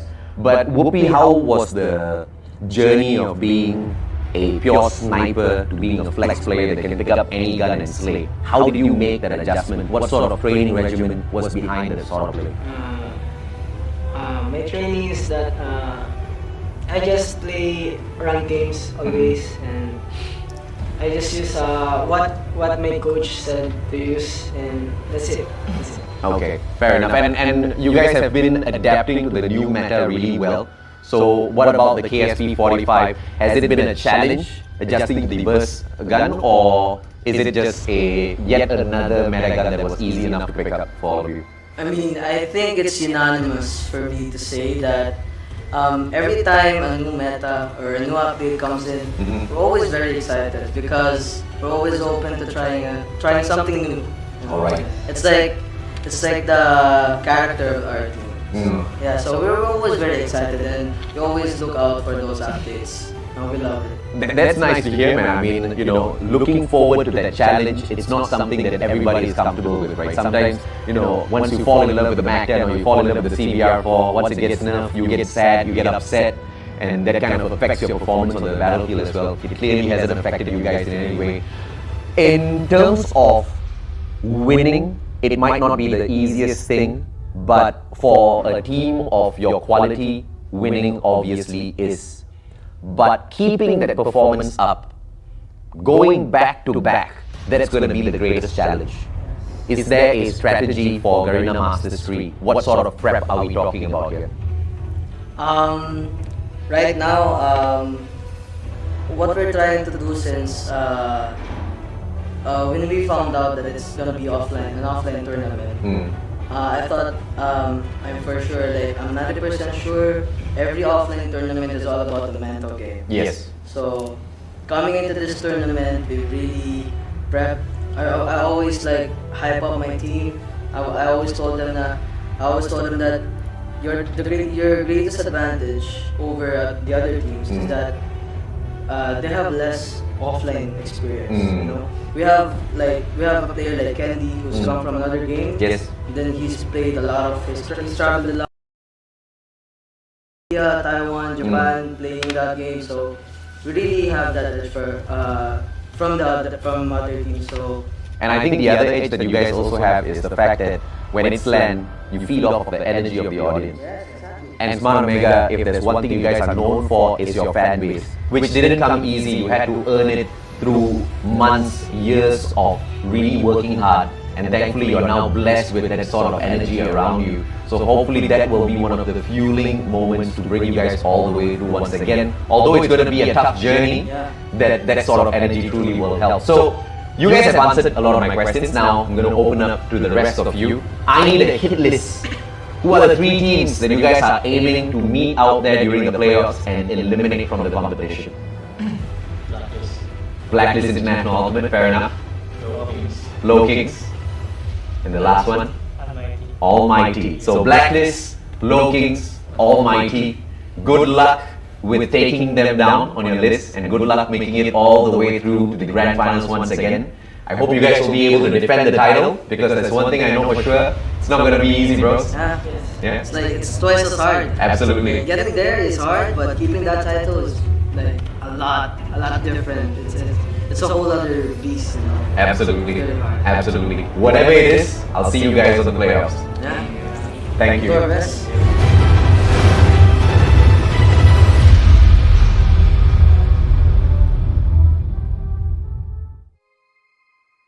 The cruelest battles always happen in the most beautiful places. Not this time. When you're fighting for your life, nothing else matters. Until victory is won, glory fades. You don't hear their calls anymore. And then your ultimate duty is to stand alongside your brothers and go down together.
cruelest battles always happen in the most beautiful places. Not this time. When you're fighting for your life, nothing else matters. Until victory is won, glory fades. You don't hear their calls anymore. And then your ultimate duty is to stand alongside your brothers and go down together.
The cruelest battles always happen in the most beautiful places. Not this time. When you're fighting for your life, nothing else matters. Until victory is won, glory fades. You don't hear their calls anymore. And then your ultimate duty is to stand alongside your brothers and go down together.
Ladies and gentlemen, one more team to complete the grand finals. And it's of course up to this match for us to determine on who will be there on the top.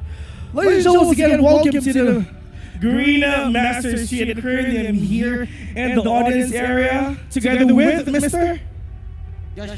Joshua. Sino kasama ni Joshua? Aki. Alright. Kamusta naman yung experience natin so far? Masaya naman. Gano'n kasaya? Intense. Sobra. As loud as you can! Who do you think will be the champion? Omega! Omega! Omega! Omega! Alright. Omega! I love the chance, brother. Thank you very much. Once again, we have Joshua right here together with his friends, and once again, to all the people tuning in live on stream right now, you can come over here in Marriott Hotel Manila for you to watch the action live. Thank you very much, brother. All right. Of course, ladies and gentlemen, before we start everything right now, I would like to give shout outs to our partners and our sponsors as well. Official co-presenter, we have Newport World Resorts. Please don't forget to visit www.newportworldresorts.com and follow at Newport World Resorts on Facebook and Instagram, and NW Resorts on Twitter to get to know more about Newport World Resorts. Our official airline partner, we have Cebu Pacific. Our official hotel partner, we have Winford Manila Resort and Casino. Our official telco partner, we have Dito Telecommunity. Upgrade your heroes, weapons, and skin in your favorite gaming app. Grab Garena Show's voucher for as low as 12 pesos via the Dito app. Download the Dito app now. Of course, special thanks to the following as well. We have Marriott Manila, Logitech for providing the G335 gaming headsets that we're using on stage right now. And of course, check out Logitech's official F page, which is logitechg.ph, and our official stores in Lazada and Shopee as well. And don't forget to keep playing. Holiday Inn Express and Andron Colleges. Of course, we have Lupon WXC, and this tournament is under the regulation and supervision of the Games and Amusement Board. I mean, as you can see, all the people inside this venue right now, they're having fun. I mean, I really can feel the intensity right now here in the audience area, but once again, of course, the winner of this series will face off Smart Omega later in the grand finals for us to know on who will be crowned as king. Are you ready for the game right now? Here we go. Introducing first. Wait, here we go. There you go. Alright. A big shout out to all my homies right here. Alright. Who do you think will be crowned as champions? You know we're gonna see that in a few. Here we go. Introducing first, the champions of Garena Masters Season 1, trying to claim the throne again. Let's give it up for Blacklist International Ultimate!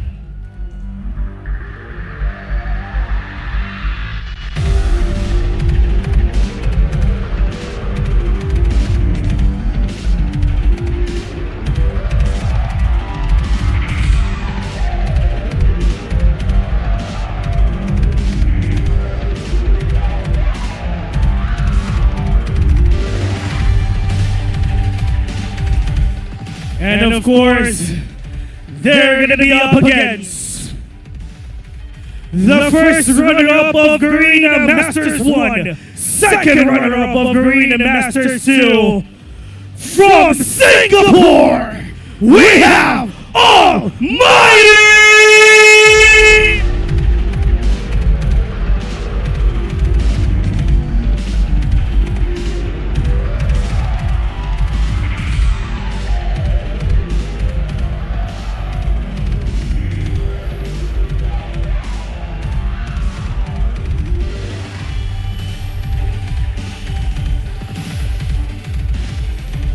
Once again, this is Philippines versus Singapore in the lower bracket finals. The winner. Okay lang kuya. Okay lang. You can pass anytime. Don't worry. Once again, this is the lower bracket finals already, and once again, the winner of this will head on to the grand finals. Are you guys ready? Yeah! Ladies and gentlemen, let's our panel right now. Kali, let's get into it. All right, thanks so much, Bill. I love that hype, and now once again, we're live at Martin Manila. I'm Kali Gaming. I'm down here with Neptune, and Neptune, the talents we have left, clearly no joke at all. Yeah, definitely no joking at all. There's no chance for them to joke around because from what we have, it's all by going against Blacklist International. Now, with this fight, this is pretty much similar to what we've seen from Season 2. And we know that from Season 2, this might be turned around quickly by like Almighty right now, and they might be the one moving on towards the Grand Finals.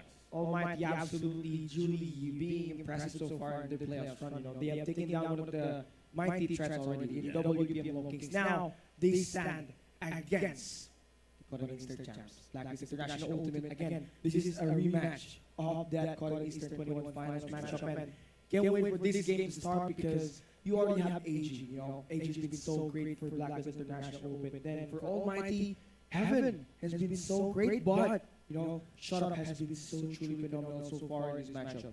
Yeah, I mean, we've seen a lot of differences in the performance from the previous season, even from the previous other tournaments right here, when we jump in onto Season 3 of Garena Masters. And this time, this is where everything might change. As mentioned earlier, there are a lot of studies that has been done, homework that has been done, to study the tactics of each of the game. And with all those changes, those adjustments that has been done with roles as well as performances by individuals within the team, it makes it very, very difficult for them to be read that easily. Oh yeah, exactly. You know, the teams here have prepared countless hours, countless days, countless weeks, and months just to prepare for this opportunity to play at this event. Once again, this team are not just fighting for that placement here. They are fighting for that glory in this Season 3. And now we are going to see the head-to-head matchup between these two teams. And you obviously know there's going to be strong individuals. And your head-to-head matchup, key soldiers, the Plexi players, Yato and Incendio, they will be here as the head-to-head players. Yeah, definitely. And from earlier, we have been comparing like the average skills versus the KDA. And most likely it's alternating. But this time, from what we're looking at, Yato has good average skills and KDA as well compared to Incendio. But for all we know, we understand that Almighty spread across the board for this team. Everyone has good performances. Thus, even if it's low for the side of for Incendio, we all know put together they are a great team. I absolutely agree with you there, Neptune. We've seen this team stats every time they go in for the post-game breakdown, and obviously for Almighty, they are not just a two-man team anymore. Everybody's now contributing, and I think that's the biggest strength here. If you are Blacklist International Ultimate, because not only you have to deal with one, not only you have to deal with two, you have to deal with everybody. Now everyone can play make and just truly be the difference here. Yeah, I mean, going back to those stats for like individual players, what we usually see from Blacklist International Ultimate is 1, 2, 3 members are popping off, and then the rest are just falling off. Now, hopefully they'll be able to do or change their ways that it will be across the board, similar to what we've seen from Almighty. But even if that is the case, we've seen the history that Almighty is falling short at some point, especially at this time, at this point of the competition. All right, exactly. You know, for Almighty, yes, they were chopped at the lower bracket, and they have actually been so great. They have won their first match already, jumping one of their last competitions, jumping WPM Lokis. One less thing to worry about. But then again, for Blacklist International Ultimate, everyone has to step up because, yes, you have Yato. Yes, you have Din. At the hard point, they are crazy. But here at this lower bracket finals, you know, you only have one more series and it's going to be you on that grand finals. Yeah, I mean, I'm looking forward to how this is going to end and who will be challenging them on the grand finals. But going in onto the maps and modes right now, we're going to find out where these teams are going to fight and make that battle. Ooh. Let's check it out first. So Blacklist International Ultimate took the win in this coin toss. And First band for the maps will be Hacienda, followed by Summit. So that leaves Almighty Slum's hardpoint open. That's going to be a threat. But for now, it's going to be Takeoff. Okay, I love that map pick for Black. This Comfort Fix, actually, this is one of their best maps, even before this event started. So now, with that map number 1 said and done, let's take a look at our Search and Destroy map number 2. I'm thinking that it's going to be stand-up, but firing range. What do you think about this map? I mean, it's an OG map. Like, a lot of teams are already comfortable with this, and this might be a turnaround for whoever will be losing for the side of the hardpoint. But let's go over to control and let's check out. This is usually where everything changes to their favor. Oh, we got great here. So basically, you got that A and the B control point really hard to contest. So you just gotta need to make sure you flood in that point. So this is actually a good mapping again for Blacklist International Ultimate, one of the Comfort Fix. So obviously, I think this is going to be a 50-50. Almighty, they have a fighting chance, especially Jet Pro. Jet Pro has been so good in the control match, definitely lighting up that show. And for that map number 4, I feel like it's going to be Slums. 100% it's going to be Slums. And there you go. That's the Almighty's pick. You know, that's their comfort pick. That's where they are strong at the most. 100% win rate at map number 4 Slums so far. And you have your stand-up in there, uncertain for just in case. Well, I'm expecting they will be reaching that because so far everyone has been doing for a 5-map game. And there you have it, guys. Everyone is now ready and they understand what is on the line as well as where will they be playing. So I'm pretty sure these guys have been set. They are ready to bring in the game. Amen. And, of course, our casters will be Jericho and Warren. Thank you so much, Neptune, as well as Kelly. Doing a back-to-back. You love to see it. I'm Jericho here with Warden, and this is it, Warden. The Losers Bracket Finals. You know, and before last, let's just take a history lesson. You know, GM2, it was Omega and Almighty 3-1. Now, it's Blacklist versus Almighty. I'm going to put you on the spot before we start talking about it. Who do you got? I'm really betting on Almighty here, man. They've been struggling big time in terms of, pushing through towards getting that final placement there. So I know the desire, I know the passion between Almighty, so I'm really vouching for them. All right, well, here we go, ladies and gentlemen. The Losers Bracket Final starts here. Game number 1 in Hardpoint Takeoff on Hardpoint on Takeoff. Almighty versus Blacklist. More than let's do it. Yeah, let's go, Jericho. Take it away. Let's now. Here, P1, we go opening up. Blacklist International Ultimate and Almighty battle it all out. Just like that. 4 players inside the hill. Almighty we go. Almighty so far getting some points on the board, but Blacklist on the kill department. They're getting kills here, but 7 points belong to the side of Almighty. And if you look at it, Yato and all the boys they're all controlling the power positions, scaffolding, middle, as well as P to the other side. So great positioning for the side of Blacklist. A little bit of P1 for the side of Almighty. Struggling there. They did get that early investment inside the hill, but you do want to have a better ending there. Just like that, Blacklist International Ultimate did respond back, but then again, no influence inside the hill. And this is really expected, Jericho, This is a very scrappy hill. Here, any points here goes to Constellation. Yes, very, very scrappy time. And you do see players going down back and forth. 3 go down the other side, another 3 go the other side. 20 and 10. 10 seconds on this P1. Time to hit the rotation. And Yato's getting the first player to defend that. And more players coming through. FTX and the gang pushing. But there's a player below them, Heaven, actually making a huge play. He gets 2 in a row there. Heaven, but FTX there to get the trade. 26 and 10 so far. 3 seconds before P2 comes up. And so far, the boys from Blacklist are on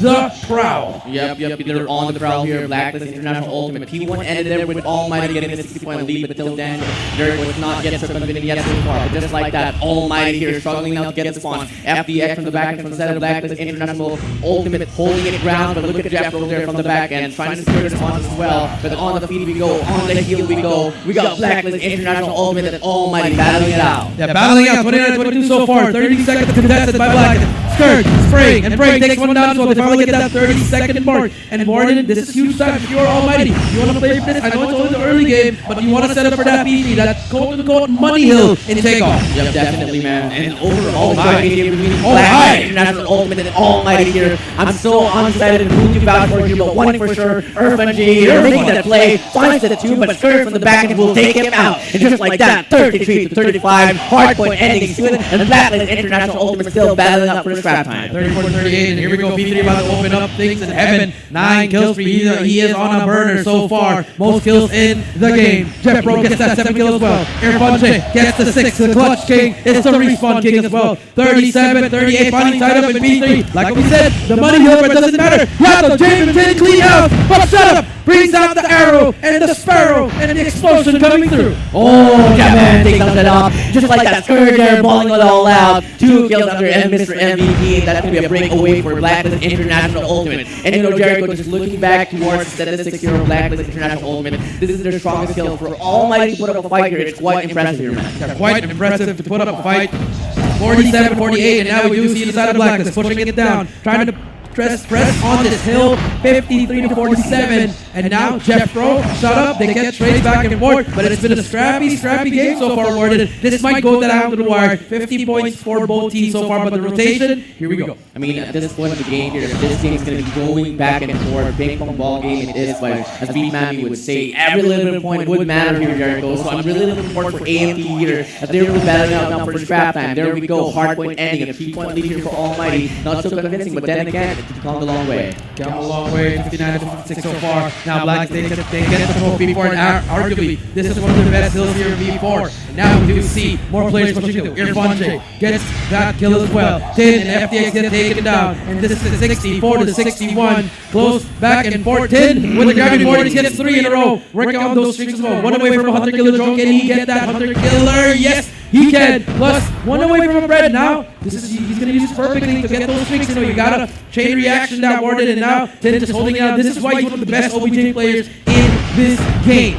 Wow, and there's no on the free, on the roll. Finally, Irfan J will take him out, but then again, Blacklist International Ultimate, the cavalry is there. Spawns for sure not so favorable, but just like that, there we go, still hustling it all out. Third, 3 players from the side of Blacklist International Ultimate inside the hill, and they're going to retain a big lead out away from Almighty. Yeah, they're going to take a big lead, 94, 95 for the side of Blacklist. Almighty 66, a little bit too small lead so far, but now off he goes. Heaven gets the triple kill, Yato gets 1 as well, but now the reset. This is our second set of pills, back to P1 we go. 93-66, and the first player up is going to be Irfan J as well. They're making a name for us as one of the best OBJs in the game. 75-90, slowly but surely they're climbing back, and if you are Blacklist, you can take your time here and set up for P2. I know it's 45, but you have those streaks to work with, and they break it without any sweat. Yep, break it without any sweat at all, and just like that, the time accumulated here for the set of Almighty is getting so good to mash it up there, soaking the hard point out away from Blacklist, but just like that, he does go down, but look at the influence inside the Jericho. 2 players, player 2 there, Irfan J. We got Jeff Rose there right around the corner, and they're on the heat, they're on the roll. Soon enough, they're going to take the lead out away from Blacklist International Ultimate. Finally take the lead, 97-95, but Blacklist, they're right there, but Jeff Rose there to get more points, 98, 99, finally reaches the 100-point mark. Heaven, Incendio, Jeff Rose getting all the kills, Jacob gets Jeff Rose as well. Drake comes through, Yato still alive, but they're fighting around P2 as well. 104-96, 5 seconds to go. Rotation is key. Here we go, Arden. Yep, here we go. Old now ending. 8 more seconds for new to kick in. And Heaven here inside a hard point trying to make a play alongside with player 2, Irfan J. Holding their grounds now. Player 4, Jeff Pro, holding the spawn for his team. And this is the factor that Almighty needs.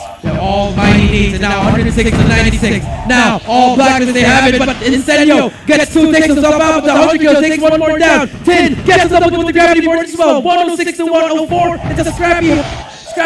No one gets the goal. No one gets the money. Let's back and forth we go. And this is what we expect from the 2 best teams in the arena. It's no longer a scrappy hill, Jericho. It's a scrappy game, man. So undecided who's going to be able to take the game, take the lead. So far, it's going to be Almighty getting them through. And just like that, 121-104 we go. Blacklist International Ultimate, nowhere to be found. Irfan J, alongside with 3 of his teammates, they're soaking the hard point. And this is a team effort here for Almighty.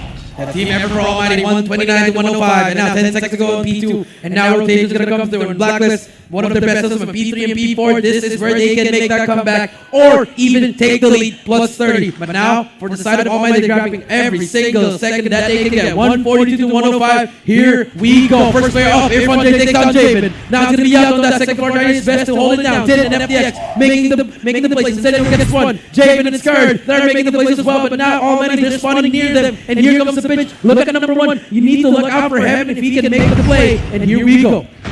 Here we go. Jimmy Jaffa there from the back and was trying to make a play, but unfortunately Skirt takes him out. And just like that, Blacklist International Ultimate now slowly but surely regaining their momentum, regaining the heat for the game. 142 to 127. If the momentum one step down from Zed Almighty, coming again, Blacklist International Ultimate will take the lead back. Still 30 seconds left in the hard one to be taken well over with. And just like that, Almighty showing a little bit of life. Is it going to be enough though? Is it going to be enough though? That is the question. 146 to 137. Last 18 seconds to go for this P3. Let's see if they can get it. Yato on a roll. 3 kills, 3. Tin as well taking it down. Last 11 seconds and they've managed to tie it up and take a lead at least for 1 second for now, Warden. And now the battle for P4 ensues. And this is very, very important because this P4, it's been always Blacklist. So let's see if Almighty can do it. As you can see, Skirt takes down 3 in a row. Skin then gets 2 in a row as well. 150 to 148 as P4 comes up. Here comes FDX drone. As the game here is looking quite close, very scrappy game. Everyone, let's give it up now for Almighty and Blacklist International Ultimate. Hard point opening up. Blacklist here inside the point. Tin just being such a remarkable stroker for his team. And just like that, now they have taken the lead convincingly so far. Yato there slaying it out from the front and Skirt trying to make the play as well. And just like that, we go Blacklist International Ultimate gaining the momentum. Getting the momentum, you are right. 152, shut up. Incendio, Tin, they all get kills back and forth. Contested so far. And finally, Almighty, they have control for how long? This is at least 3 seconds so far. Sparrow getting spam. Jay with a great usage of the Sparrow. Tin from the back of the Predator missile. Incendio on the fly, he's gonna get one at least. But more players are gonna come through. The trades are there. And here comes AFC. Shut up. Gets one. No, Tin gets 2. But more players, Jay in there for the trade. Great team from Blacklist. And they're on the way, but 3 go out. Scared with the goddamn as well. 160 to 175, 5 seconds left. We go to P1 again. No, P1 once again here, just like that. Almighty still battling up for the scrap time, but Blacklist International Ultimate managed to pull through and got the lead back to their side. Now P1 opening up so far. I'm not so liking what I'm seeing from both ends of the spectrum here, Jericho. No establishment, not just yet, but one for sure. Blacklist International Ultimate winning most gunfights. Yeah, winning most of those gunfights. Now 175, 164, and Blacklist slowly but surely gaining the lead here, getting separating themselves from Almighty. But Shut Up is there to contest the hill and finally get it as well. All you have to do is stay down, Shut Up. But he's gonna challenge this player. That's gonna be another one. The second player, he gets eaten by a Sparrow. And Scar is still alive. Gets one as well. Jamin and 10, but Incendio with a stun grenade and Scar. You hate to see it. 181 to 170. Here we go. 30 seconds left. You are Almighty. You need to get all this time right here. Jeffro takes him down. Doesn't even try to contest. He needs to clear up the left side. Gets that kill as well. Almost gets that triple kill. There you go. Big 20 seconds. 49 Almighty. Oh, if they can accumulate the last and remaining scrap time here, Jericho, they can even things up. But looking like Blacklist International Ultimate says no. David there, Al Capitan making the play alongside with FDX, but he does go down. And just like now, Blacklist International Ultimate 3 more points away. 200-point mark to Club Vigo. 199 to 175, Tin gets one as well. And now B2 is about to go up. Tin and FTX making work of it. Grabbing Morix out as well. And I think this might be the nail in the coffin. Tin! You hate to see it, clip it and strip it. That is a throw. 200 to 175. And now Yato, it's his turn. But more players getting taken down. Back and forth we go. But it's all Blacklist, even though Tin took himself out. Warden, they might end it here. They might end it here, but I mean, keep in mind, Almighty got spawns. A 4-man push here from the back end of the hard point. And just like that, Almighty finds the break once more. Blacklist International Ultimate gets flushed down, and just like that, 183 to 213. Blacklist International Ultimate getting a hard time getting themselves inside the hill. Yeah, but the game's not going to end there. They can actually play for rotation, but Yadu and David, they take him down. More players here from Jay. The kills are coming through. The Clutch King making it work. And now one player to beat. It's going to be FTX. He does get taken down as well. And at the same time, they have control for B3. This is going to be very, very huge. This scrap time is huge. If you are AMD, you try to get this as well. Okay, give it up now. And now end it in B3. Hold it down. Win every single gunfight you got and bring out everything you have. It's scary, man. It's scary, man. This is the strongest skills for Blacklist International Ultimate from my point, POV. And just like now, they Almighty though, they are well established, but what can you do if you are getting full force by Blacklist International Ultimate? 2 more seconds to go. Hardpoint opening up. Blacklist International Ultimate might get the break because there's one from the back end. One from the back end. Javen and Incendio gets one as well. Here comes the push. This is the push that they need. They've managed to get it so far. No Sparrow will work, but 199 to 233 so far. Skirt gets one as well. And now finally, Almighty, they get the hill as well. More stuff coming out from Javen. That's gonna be Sparrow. Only 12 more points if Death comes in. They finally kill him, so triple coming through. 10 more points to go. 9, 8 more points. Can they do it down? Count it down, crowd. 5 more points to go. 4, 3, and then contest, and Almighty, he managed to break it, but so far 2 more points, Warden, they might do it and they end up doing it. Blacklist International Ultimate, they get game number 1 in the thriller of a hard point. In the thriller of a hard point, a lot of pressure was given for them though. It wasn't easy, Jericho. The Almighty, they showed a lot of fight despite Blacklist International Ultimate showcasing really their domain. They cleaned the map out, but it wasn't easy at all by the courtesy of Almighty. It was not an easy map. I feel like Almighty, they had one chance there to make it happen. That P2, like I said, that 15 seconds that they left, I think it was really, really huge that they have to get that. But unfortunately, that is a safe pick for the side of Black International Ultimate. You know, that's their bread and butter. Take off. Really great stuff happening, but I know this might go to a best of, to the last game, to game 5, and it's only game number 1. I really like what I'm seeing here. I really like what I'm seeing here as well, Jericho. And you know, we're at the very latest stage of the competition, and so far we've seen every playing card, or have we? You know, but so far we know for a fact coming again, take off hard points, the bread and butter for Blacklist International Ultimate. So just like that, they managed to pull through. But then again, I'm still gonna be praising for Almighty for this one. Yeah, spotlight give it for a set of Blacklist International Ultimate, but they really showed a good fight for Almighty. Yep. And with that being said, Kali and Mr. Neptune, what are your thoughts on this game number 1? Yeah, well, I'm really happy to see what is turning up right here. Usually in the hard point, what's happening is within each hill, that is where the points has been turning around. But from this match, they take it hill after hill. So first it will be Almighty, and then after the next hill, it will be Blacklist International Ultimate. It's only towards the last P2 wherein Blacklist International Ultimate got it to the 200 and then brought it all the way through. It was a pretty back and forth in the first 2 set of hills where eventually AMT shut up was just really involved in the gunfights, also playing that OBJ. Then for Blacklist International, it was Thin who actually loved to play the game called Hardpoint, super soaker of the team. And not only that, he's been so involved in that gunfights as well. And the teams are just looking it out until we reach that 3rd set of hill. That's where Almighty just suddenly got shut down because of what? Blacklist International Ultimate, the nades. Yeah. The Dragonfire, the operator skills, the game plan was just set out perfectly for Blacklist International Ultimate. And when AMT decides to attack, they get shut down right away because the line of attacks was just too perfect. Yeah, I mean, that's one thing why most of the turnaround is happening towards the end. Because that is where you put in a lot of investments into those score streaks and operator skills. Yes, you might be using some of those midway, but a lot of them has been pulled back by specific members of the team. Those using it for objectives and also planning to take it around onto the final stretch. And the operator skills was the de facto for Blacklist International Ultimate. You see it here clearly on your screen. Post-game breakdown. Blacklist International Thin. 2 minutes, 28 seconds on that point. Super soaker. 48 kills, 41 deaths, and 12 assists. Just truly the best player out there. Truly shines the most in this team. And you look at the other side, you know, Heaven has been phenomenal. But unfortunately, it wasn't really enough. I mean, one thing that I would say about Almighty is the way they start the game, trying to fence off the first hard point. And that is what is difficult. That is why trade-off of the points is happening on P1, especially on this map. This time, Almighty took most of the points because of how they rotate early. It just so happens that towards the end, they lose that momentum. They lose the composure in moving into one direction and together, and they are being picked up one at a time. Blacklist International Ultimate, on the other hand, as you mentioned, Tin, and they're really aggressive, staying on that hard point, on that hill, and just pushing everyone away. FDX, on the other hand, just roaming around, getting all those kills as well to go in for the support. And to go in for that support. And you know, I did see it clearly on the post-game breakdown. You know, it was sitting at the top. FTX was there in the second frag. the player head-to-head Yato was actually on the very bottom.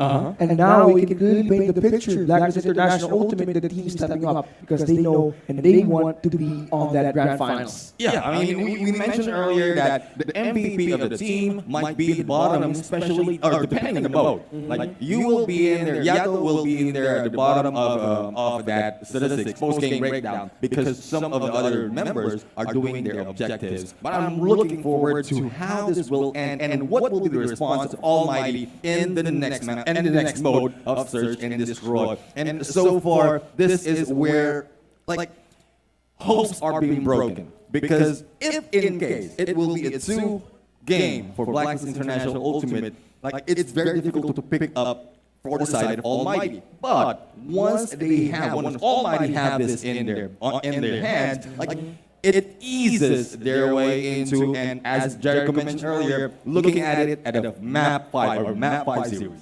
Map 5 series, truly indeed, you know, the next map up ahead is going to be the best map that Almighty will have to offer, going up against Blacklist International Ultimate in a game called Search and Destroy, where the game slowed down. And now, let's pass it to our casters. It's going to be Jericho and Warren. Thank you so much, Cali and Neptune. I heard that, Cali. That is a penalty. You know that. It's casters, Cali. But thank you so much again. And now, game number 1's done. Now game number 2. Warren S&D. Well, we saw what happened to Blacklist against Omega. Struggling in raid as well as those other maps. But now, a map pick for the side of Almighty.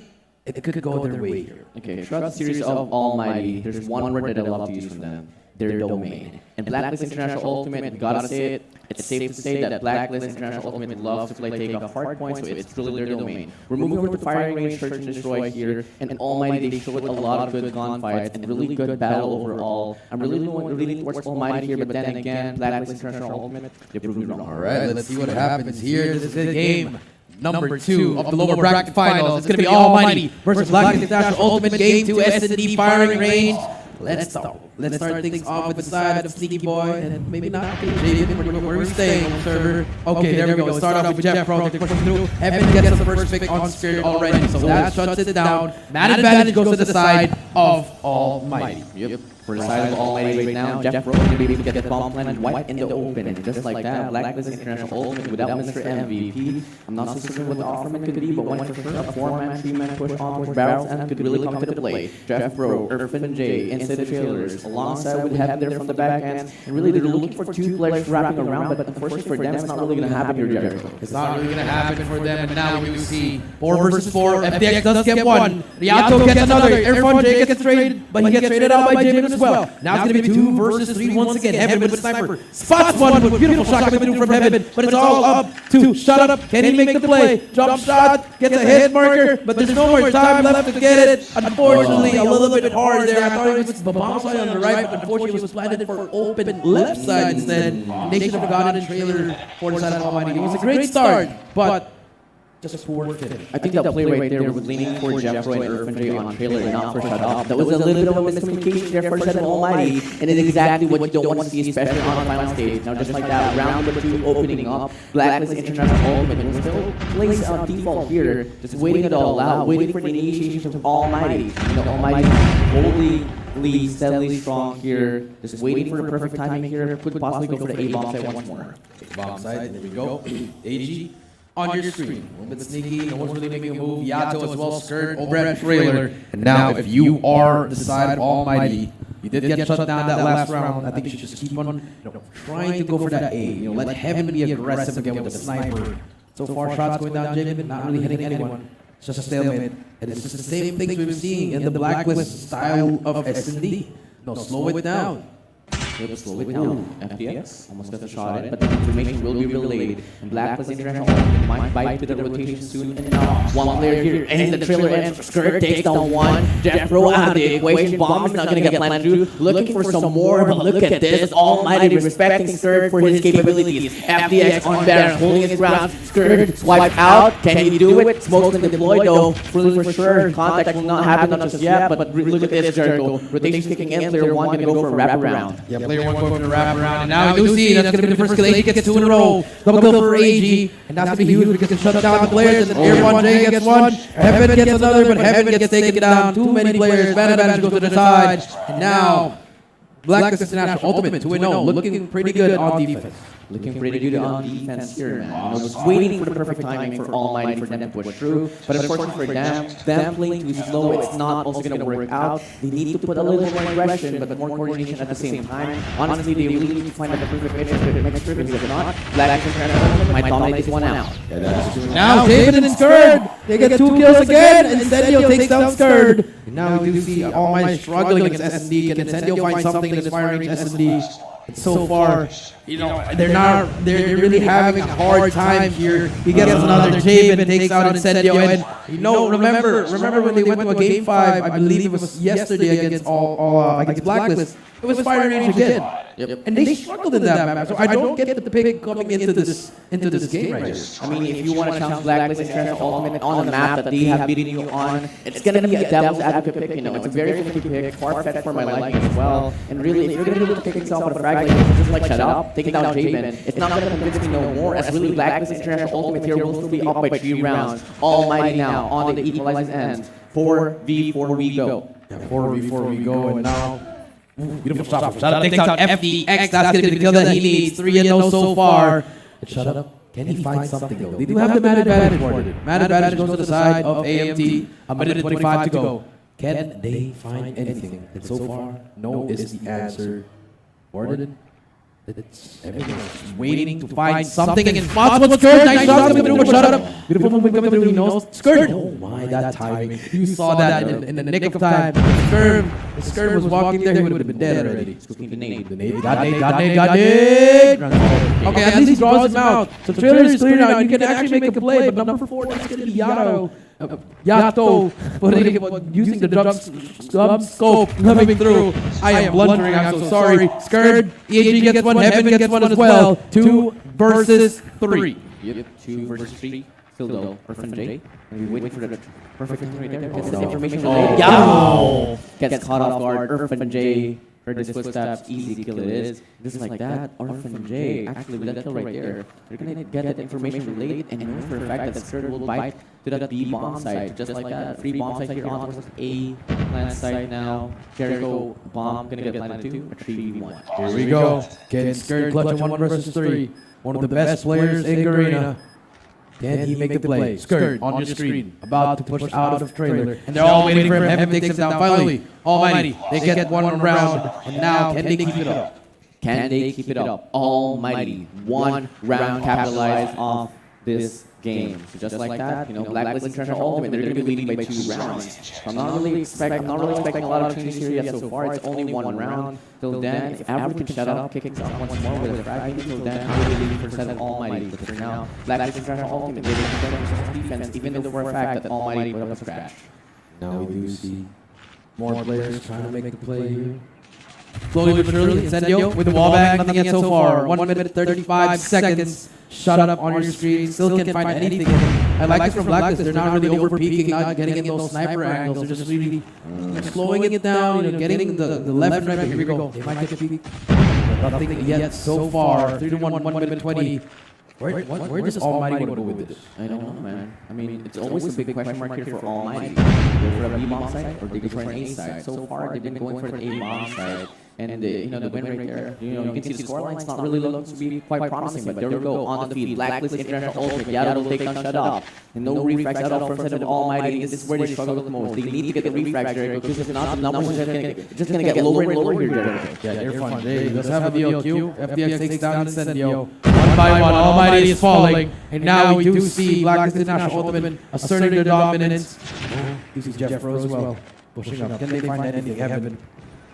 Spotted him, spots out player, misses that shot. But there you go, Jeff Pro takes down Skurd. It's a winnable cause for the side of Almighty because they're all stacked up, Warden. They can triple challenge this person over at barrel. There you go. But FDX gets one and gets away with his life. That's just very unfortunate. Yep, quite unfortunate now. We only have Jeff Pro and Heaven here for the side of Almighty coming in. They need to make a play. They need to make a play for them to wow. FDX takes down Jeff Pro. It's all down now to Heaven from the side of Almighty. Unfortunately for him, he's getting tackled around, strangled around, whipped out the gloves with unfortunately, one punch will cut the chase. Blacklist International Ultimate will win it out. Win it out. That is right, Warden. And that was through the smoke too. FDX got it through the smoke. Nice shots coming out of FDX, and now we do see round number 6 coming up here. And Warden, Almighty, really struggling on their map pick. Really struggling, man. They're going to try to change things up now, going for a very quick B-rush here, but look at how fast Blacklist International Ultimate is biting back. Look at this, 4-man push first side of Almighty, make it 5-man here, but look at the rotation kicking in. Blacklist International Ultimate knows for a fact they're just going to be right around the corner. FDX gets the collateral, head and shuttle out of the play, all down now to Incendio and Jeffro. Incendio and Jeffro, 2 versus 4, game on the line, 4-1, they need to get this win, and they need to get this third action just to stop the bleeding. Jeffro gets down, takes down Yao, another player, he's going to reach out. Gets 2, but Jamin is there, Trade is there. Smart plays coming out of all for the side of Black International Ultimate. And for Almighty, like I said, why firing range? Why firing range? You played this map before, you challenge him once again, you're going to get the same result. And just like that, Blacklist International Ultimate is only 1 round away from the match point advantage. And if in return they win this one out, it's a serious point advantage here, Jericho. Yeah, that is right. And shut up. They're trying to find something. Almighty, they need something here. They need a miracle.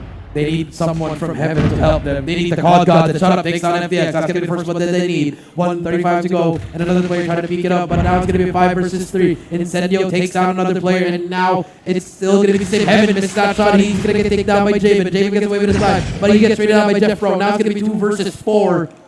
And now Incendio gets another one. Now it's going to be 4 versus 1. It's all up to AG in a 1 versus 4. And Fine almost gets to AG, still alive. Nice one coming through. But there he's going to be stuck at red. He's going to get pitched by both sides. And this should be a round for the side of Almighty. Could be the round, and just like that, the Almighty still going to be living for another run for them to deny the match point advantage for Blacklist International Ultimate. It's not yet over, guys, until it's over. So coming again, let's give it up now for Blacklist International Ultimate and Almighty. Round number 8 opening up. Almighty now playing defense. Almighty now playing defense. Let's see if they can win some rounds here. As we can see, Heaven, he gets stunned already. And I feel like he might just beat his death. He doesn't even get anyone. AG with the pressure. Takes down Heaven. 5-2, no trophy for him. FTX takes down Incendio. Shut up now on your screen, trying to find something. He gets taken down by Iato as well. Now it's going to be a 5 versus 2. This might be a flawless round. FTX gets 1. Last player alive is going to be Irfan J. Glutsky gets 1. He's going to get 1 player. Gets 2. Almost gets a third, but he has to run away. And AG takes him down. 6-2.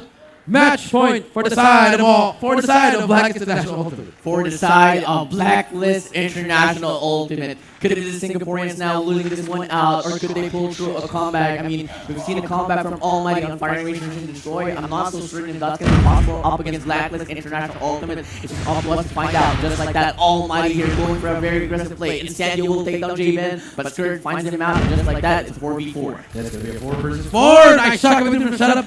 Gets that shot coming in. And Miyato, he spots him as well, but Shut Up takes him down. Jeffro and Shut Up, and just like that, 5 players go down, and now 1 more round again, but for the side of Almighty, 3 more to tie, 4 more to win. Yep, 3 more to tie, 4 more to win. Almighty Shut Up, kicking things off there, popping off on versus A bomb site. The sniper right there could be handy for them holding rounds now. Looking like it's going to be the same execution once more here for the side of Blacklist International Ultimate, or could they play default and wait for the initiations here from the side of Almighty? And one different take here, Jericho, is that Incendio not playing on towards B1 no more, playing it safe and exactly what I'm looking for. Yeah, they are now 6-3 so far, and Warden, stalemate again. No one wants to make a move because they know if one of their players die for the side of Almighty, this could be it for them. And they are going to go down 0-2 and try to hit the reverse sweep from there. But so far, nothing yet happening. 1 minute and 20 on the clock. Irfan J. Over at that barrel side. Shut Up, just not removing that scope. He might get the worst timing in the world. And now, praying. Nothing yet. And I like this. Blacklist is making Almighty trying to double think what's going to happen. Yep, and keep in mind, Blacklist International Ultimate, they still have their utilities as Almighty has been trying to utilize it all out. Get the information within, but unfortunately for them, no capitalization, not just yet. And perfect timing it is. Blacklist International Ultimate now slowly but surely working on with A bomb side. Shut up now, get some costs. Just like that, information will relate. A few-man push here from the side of Blacklist International Ultimate will come to the play. Making a 4-run push now. Flare tree from the back of Jabin here. Trying to find the lurker out. Incendio just right below Jabin. What can you do? To blow the captain's here. Just looking for information, but just like that, Blacklist International Ultimate will get the bomb planted. Incendio will find the two. And just like that, J will find one as well. It's all down now to Jabin and AJ launches one out. What can they do? AJ falls down. J takes him out. Shadop will take down Jabin. And just like that, Almighty still left for another run. 6-4 and Almighty. They are going to get that round, but they still need to go 3 more back to back to back if they want to get this and tie up to 1-1 and have a chance of making it to the grand finals. But here we go, round number 11. Can Almighty get 2 more to tie it? Let's see what happens. Shut up. Trying his best to get a snipe. Does he get that player?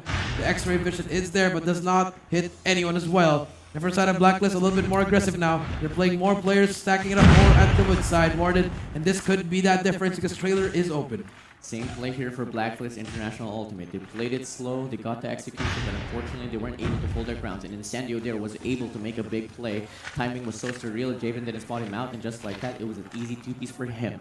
6-4 now, round number 11 still on a stagnant state, on a stalemate it is, but one for sure, Jericho, it's looking to be an A execution. It's looking like to be an A execution so far. 6-4 now, and here we go. Warden, they are about to push.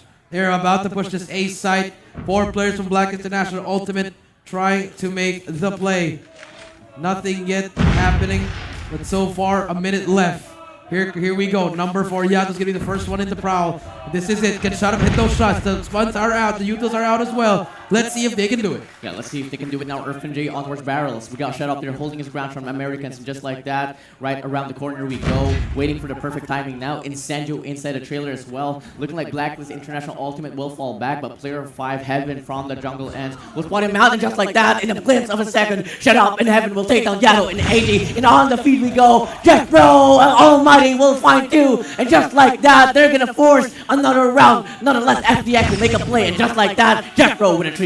It doesn't matter. Jeff Pro gets a triple kill, and now 6-5. Here we go. Round 12 on the board, on your screen.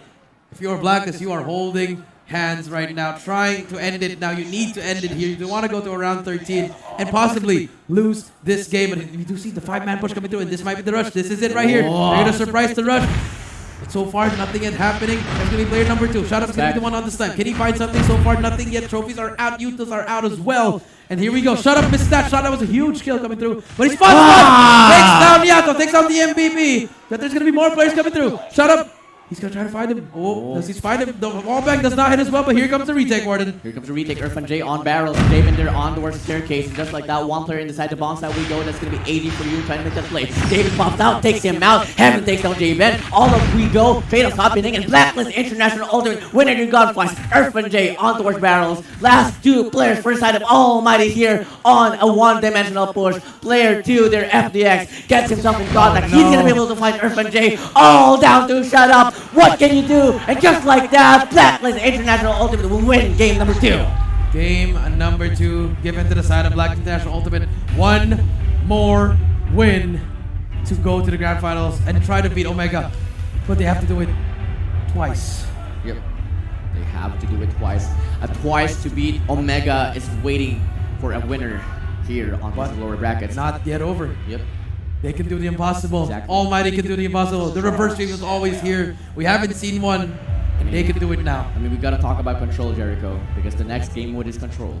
One of the best game modes for Almighty, and surely for sure they can put off a momentum shift here for their side. But then again, they need to compose themselves. That fight right there for firing range, crazy. Jericho. I mean, it was really, I was really questioning which one am I supposed to go to. But then again, Blacklist International Ultimate, they've been flaming maps over maps, and really, they're bound to win it all. Yeah, that reminds me of my 2 friends, actually. You know, Joaquin Tong and Alex Prieto. We used to play COD, and the way they played firing range was really slow. We would go really slow, and all of a sudden we just, lightning wave and just go in there. So that's how Blacklist play. They're really slow. But now, game number 3. But before we do that, let's pass it over to our analyst to our desk, Cali and Gentleman Gaming. Thank you very much, Jericho and Warden. And I think you're all tied in there. Just to point out, Jericho. 1-1 against Cali. But anyways, well, it was a slow game. Like, Jericho keeps saying that it is a stalemate because this is how it was done originally. And we're talking about OG gameplay. But at some point when it was being turned around by Almighty, Blacklist International Ultimate really rushes it on, don't want to give that break to Almighty, and they just pounced. And I feel like for me here at this game, it was the first blood that was the name of the game. I mean, the first bloods for Blacklist International with Ultimate, they had 60% of them. So like eventually when you get the first bloods, you are setting your team for success. You give the team the confident boots. On the other side, you give the other side a really hard time to just get and play for those trades, try to slow it down. But you know, for Blacklist International Ultimate, they were so good at initiating those retakes. I gotta admire the way they defended A side because they do not send players there. Well, they wait at the mid map, they wait at the B bomb side, and once the bomb gets planted, Almighty, they did their post plant defense, right? Yeah. And when the bomb gets down, everybody just warm. They got flanked. Yeah, they got flanked. Like once they move into that A, once the plan has been done, everything just stopped. Yep. And at some point I'm worried because I'm thinking like, oh, probably the game has paused or anything. It's just a strategy for them. But let's check out. But the post-game breakdown right now. FDX, one of the snipers in there who has shown us very, very good gameplay in here, initiating those fights. Really, as you mentioned, the first blood. That is what controlled the pace of this game. And FDX is the one who did that for Blacklist International Ultimate. And I really have to agree with you on that one. And not only that, you know, AG's been so good. When FDX goes for the first blood, it's AG that goes around the back. Goes in for those pinch plays. And that's where AMT had a really rough time because they had to deal with FDX on the front of the barrels towards the Americans, and they have to worry about the guy in the showers that will be going in for that pinch. And AMT just really had a rough time adjusting. At that A bomb side, they did had 5 A takes. Everything was unsuccessful. Yeah, but at some point towards the end, we saw Almighty just slowly came back. Especially if you remember the Heaven Shut Up combination of the snipers and then Jeffro just finishing everyone off. I was thinking that could have been a turnaround all throughout, but Blacklist International Ultimate just read that, turned it around against them, and not gave them a chance to go and balance it off on that match point. Thus, the 7 and 5 points, ending that search and destroy, and for this series, a 2-0. A 2-0.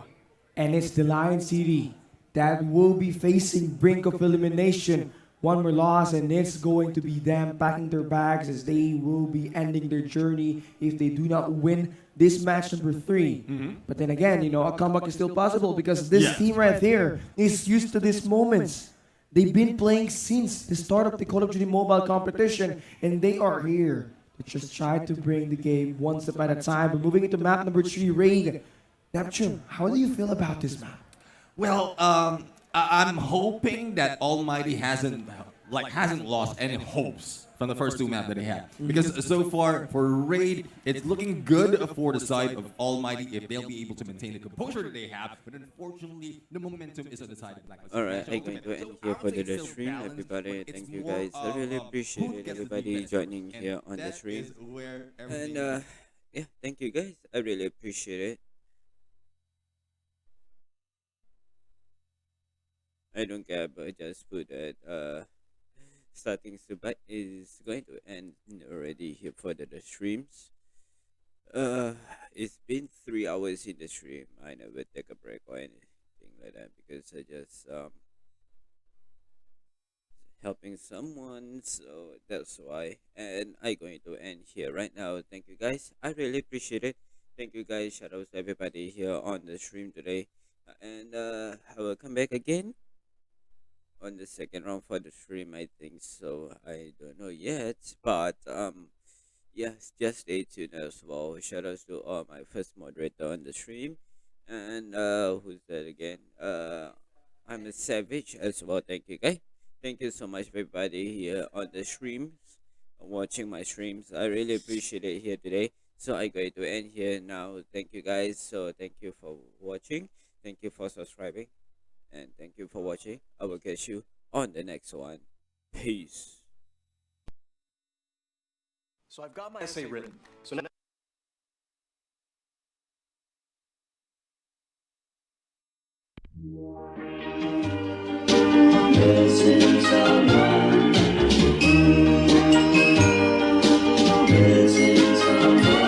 Missing someone.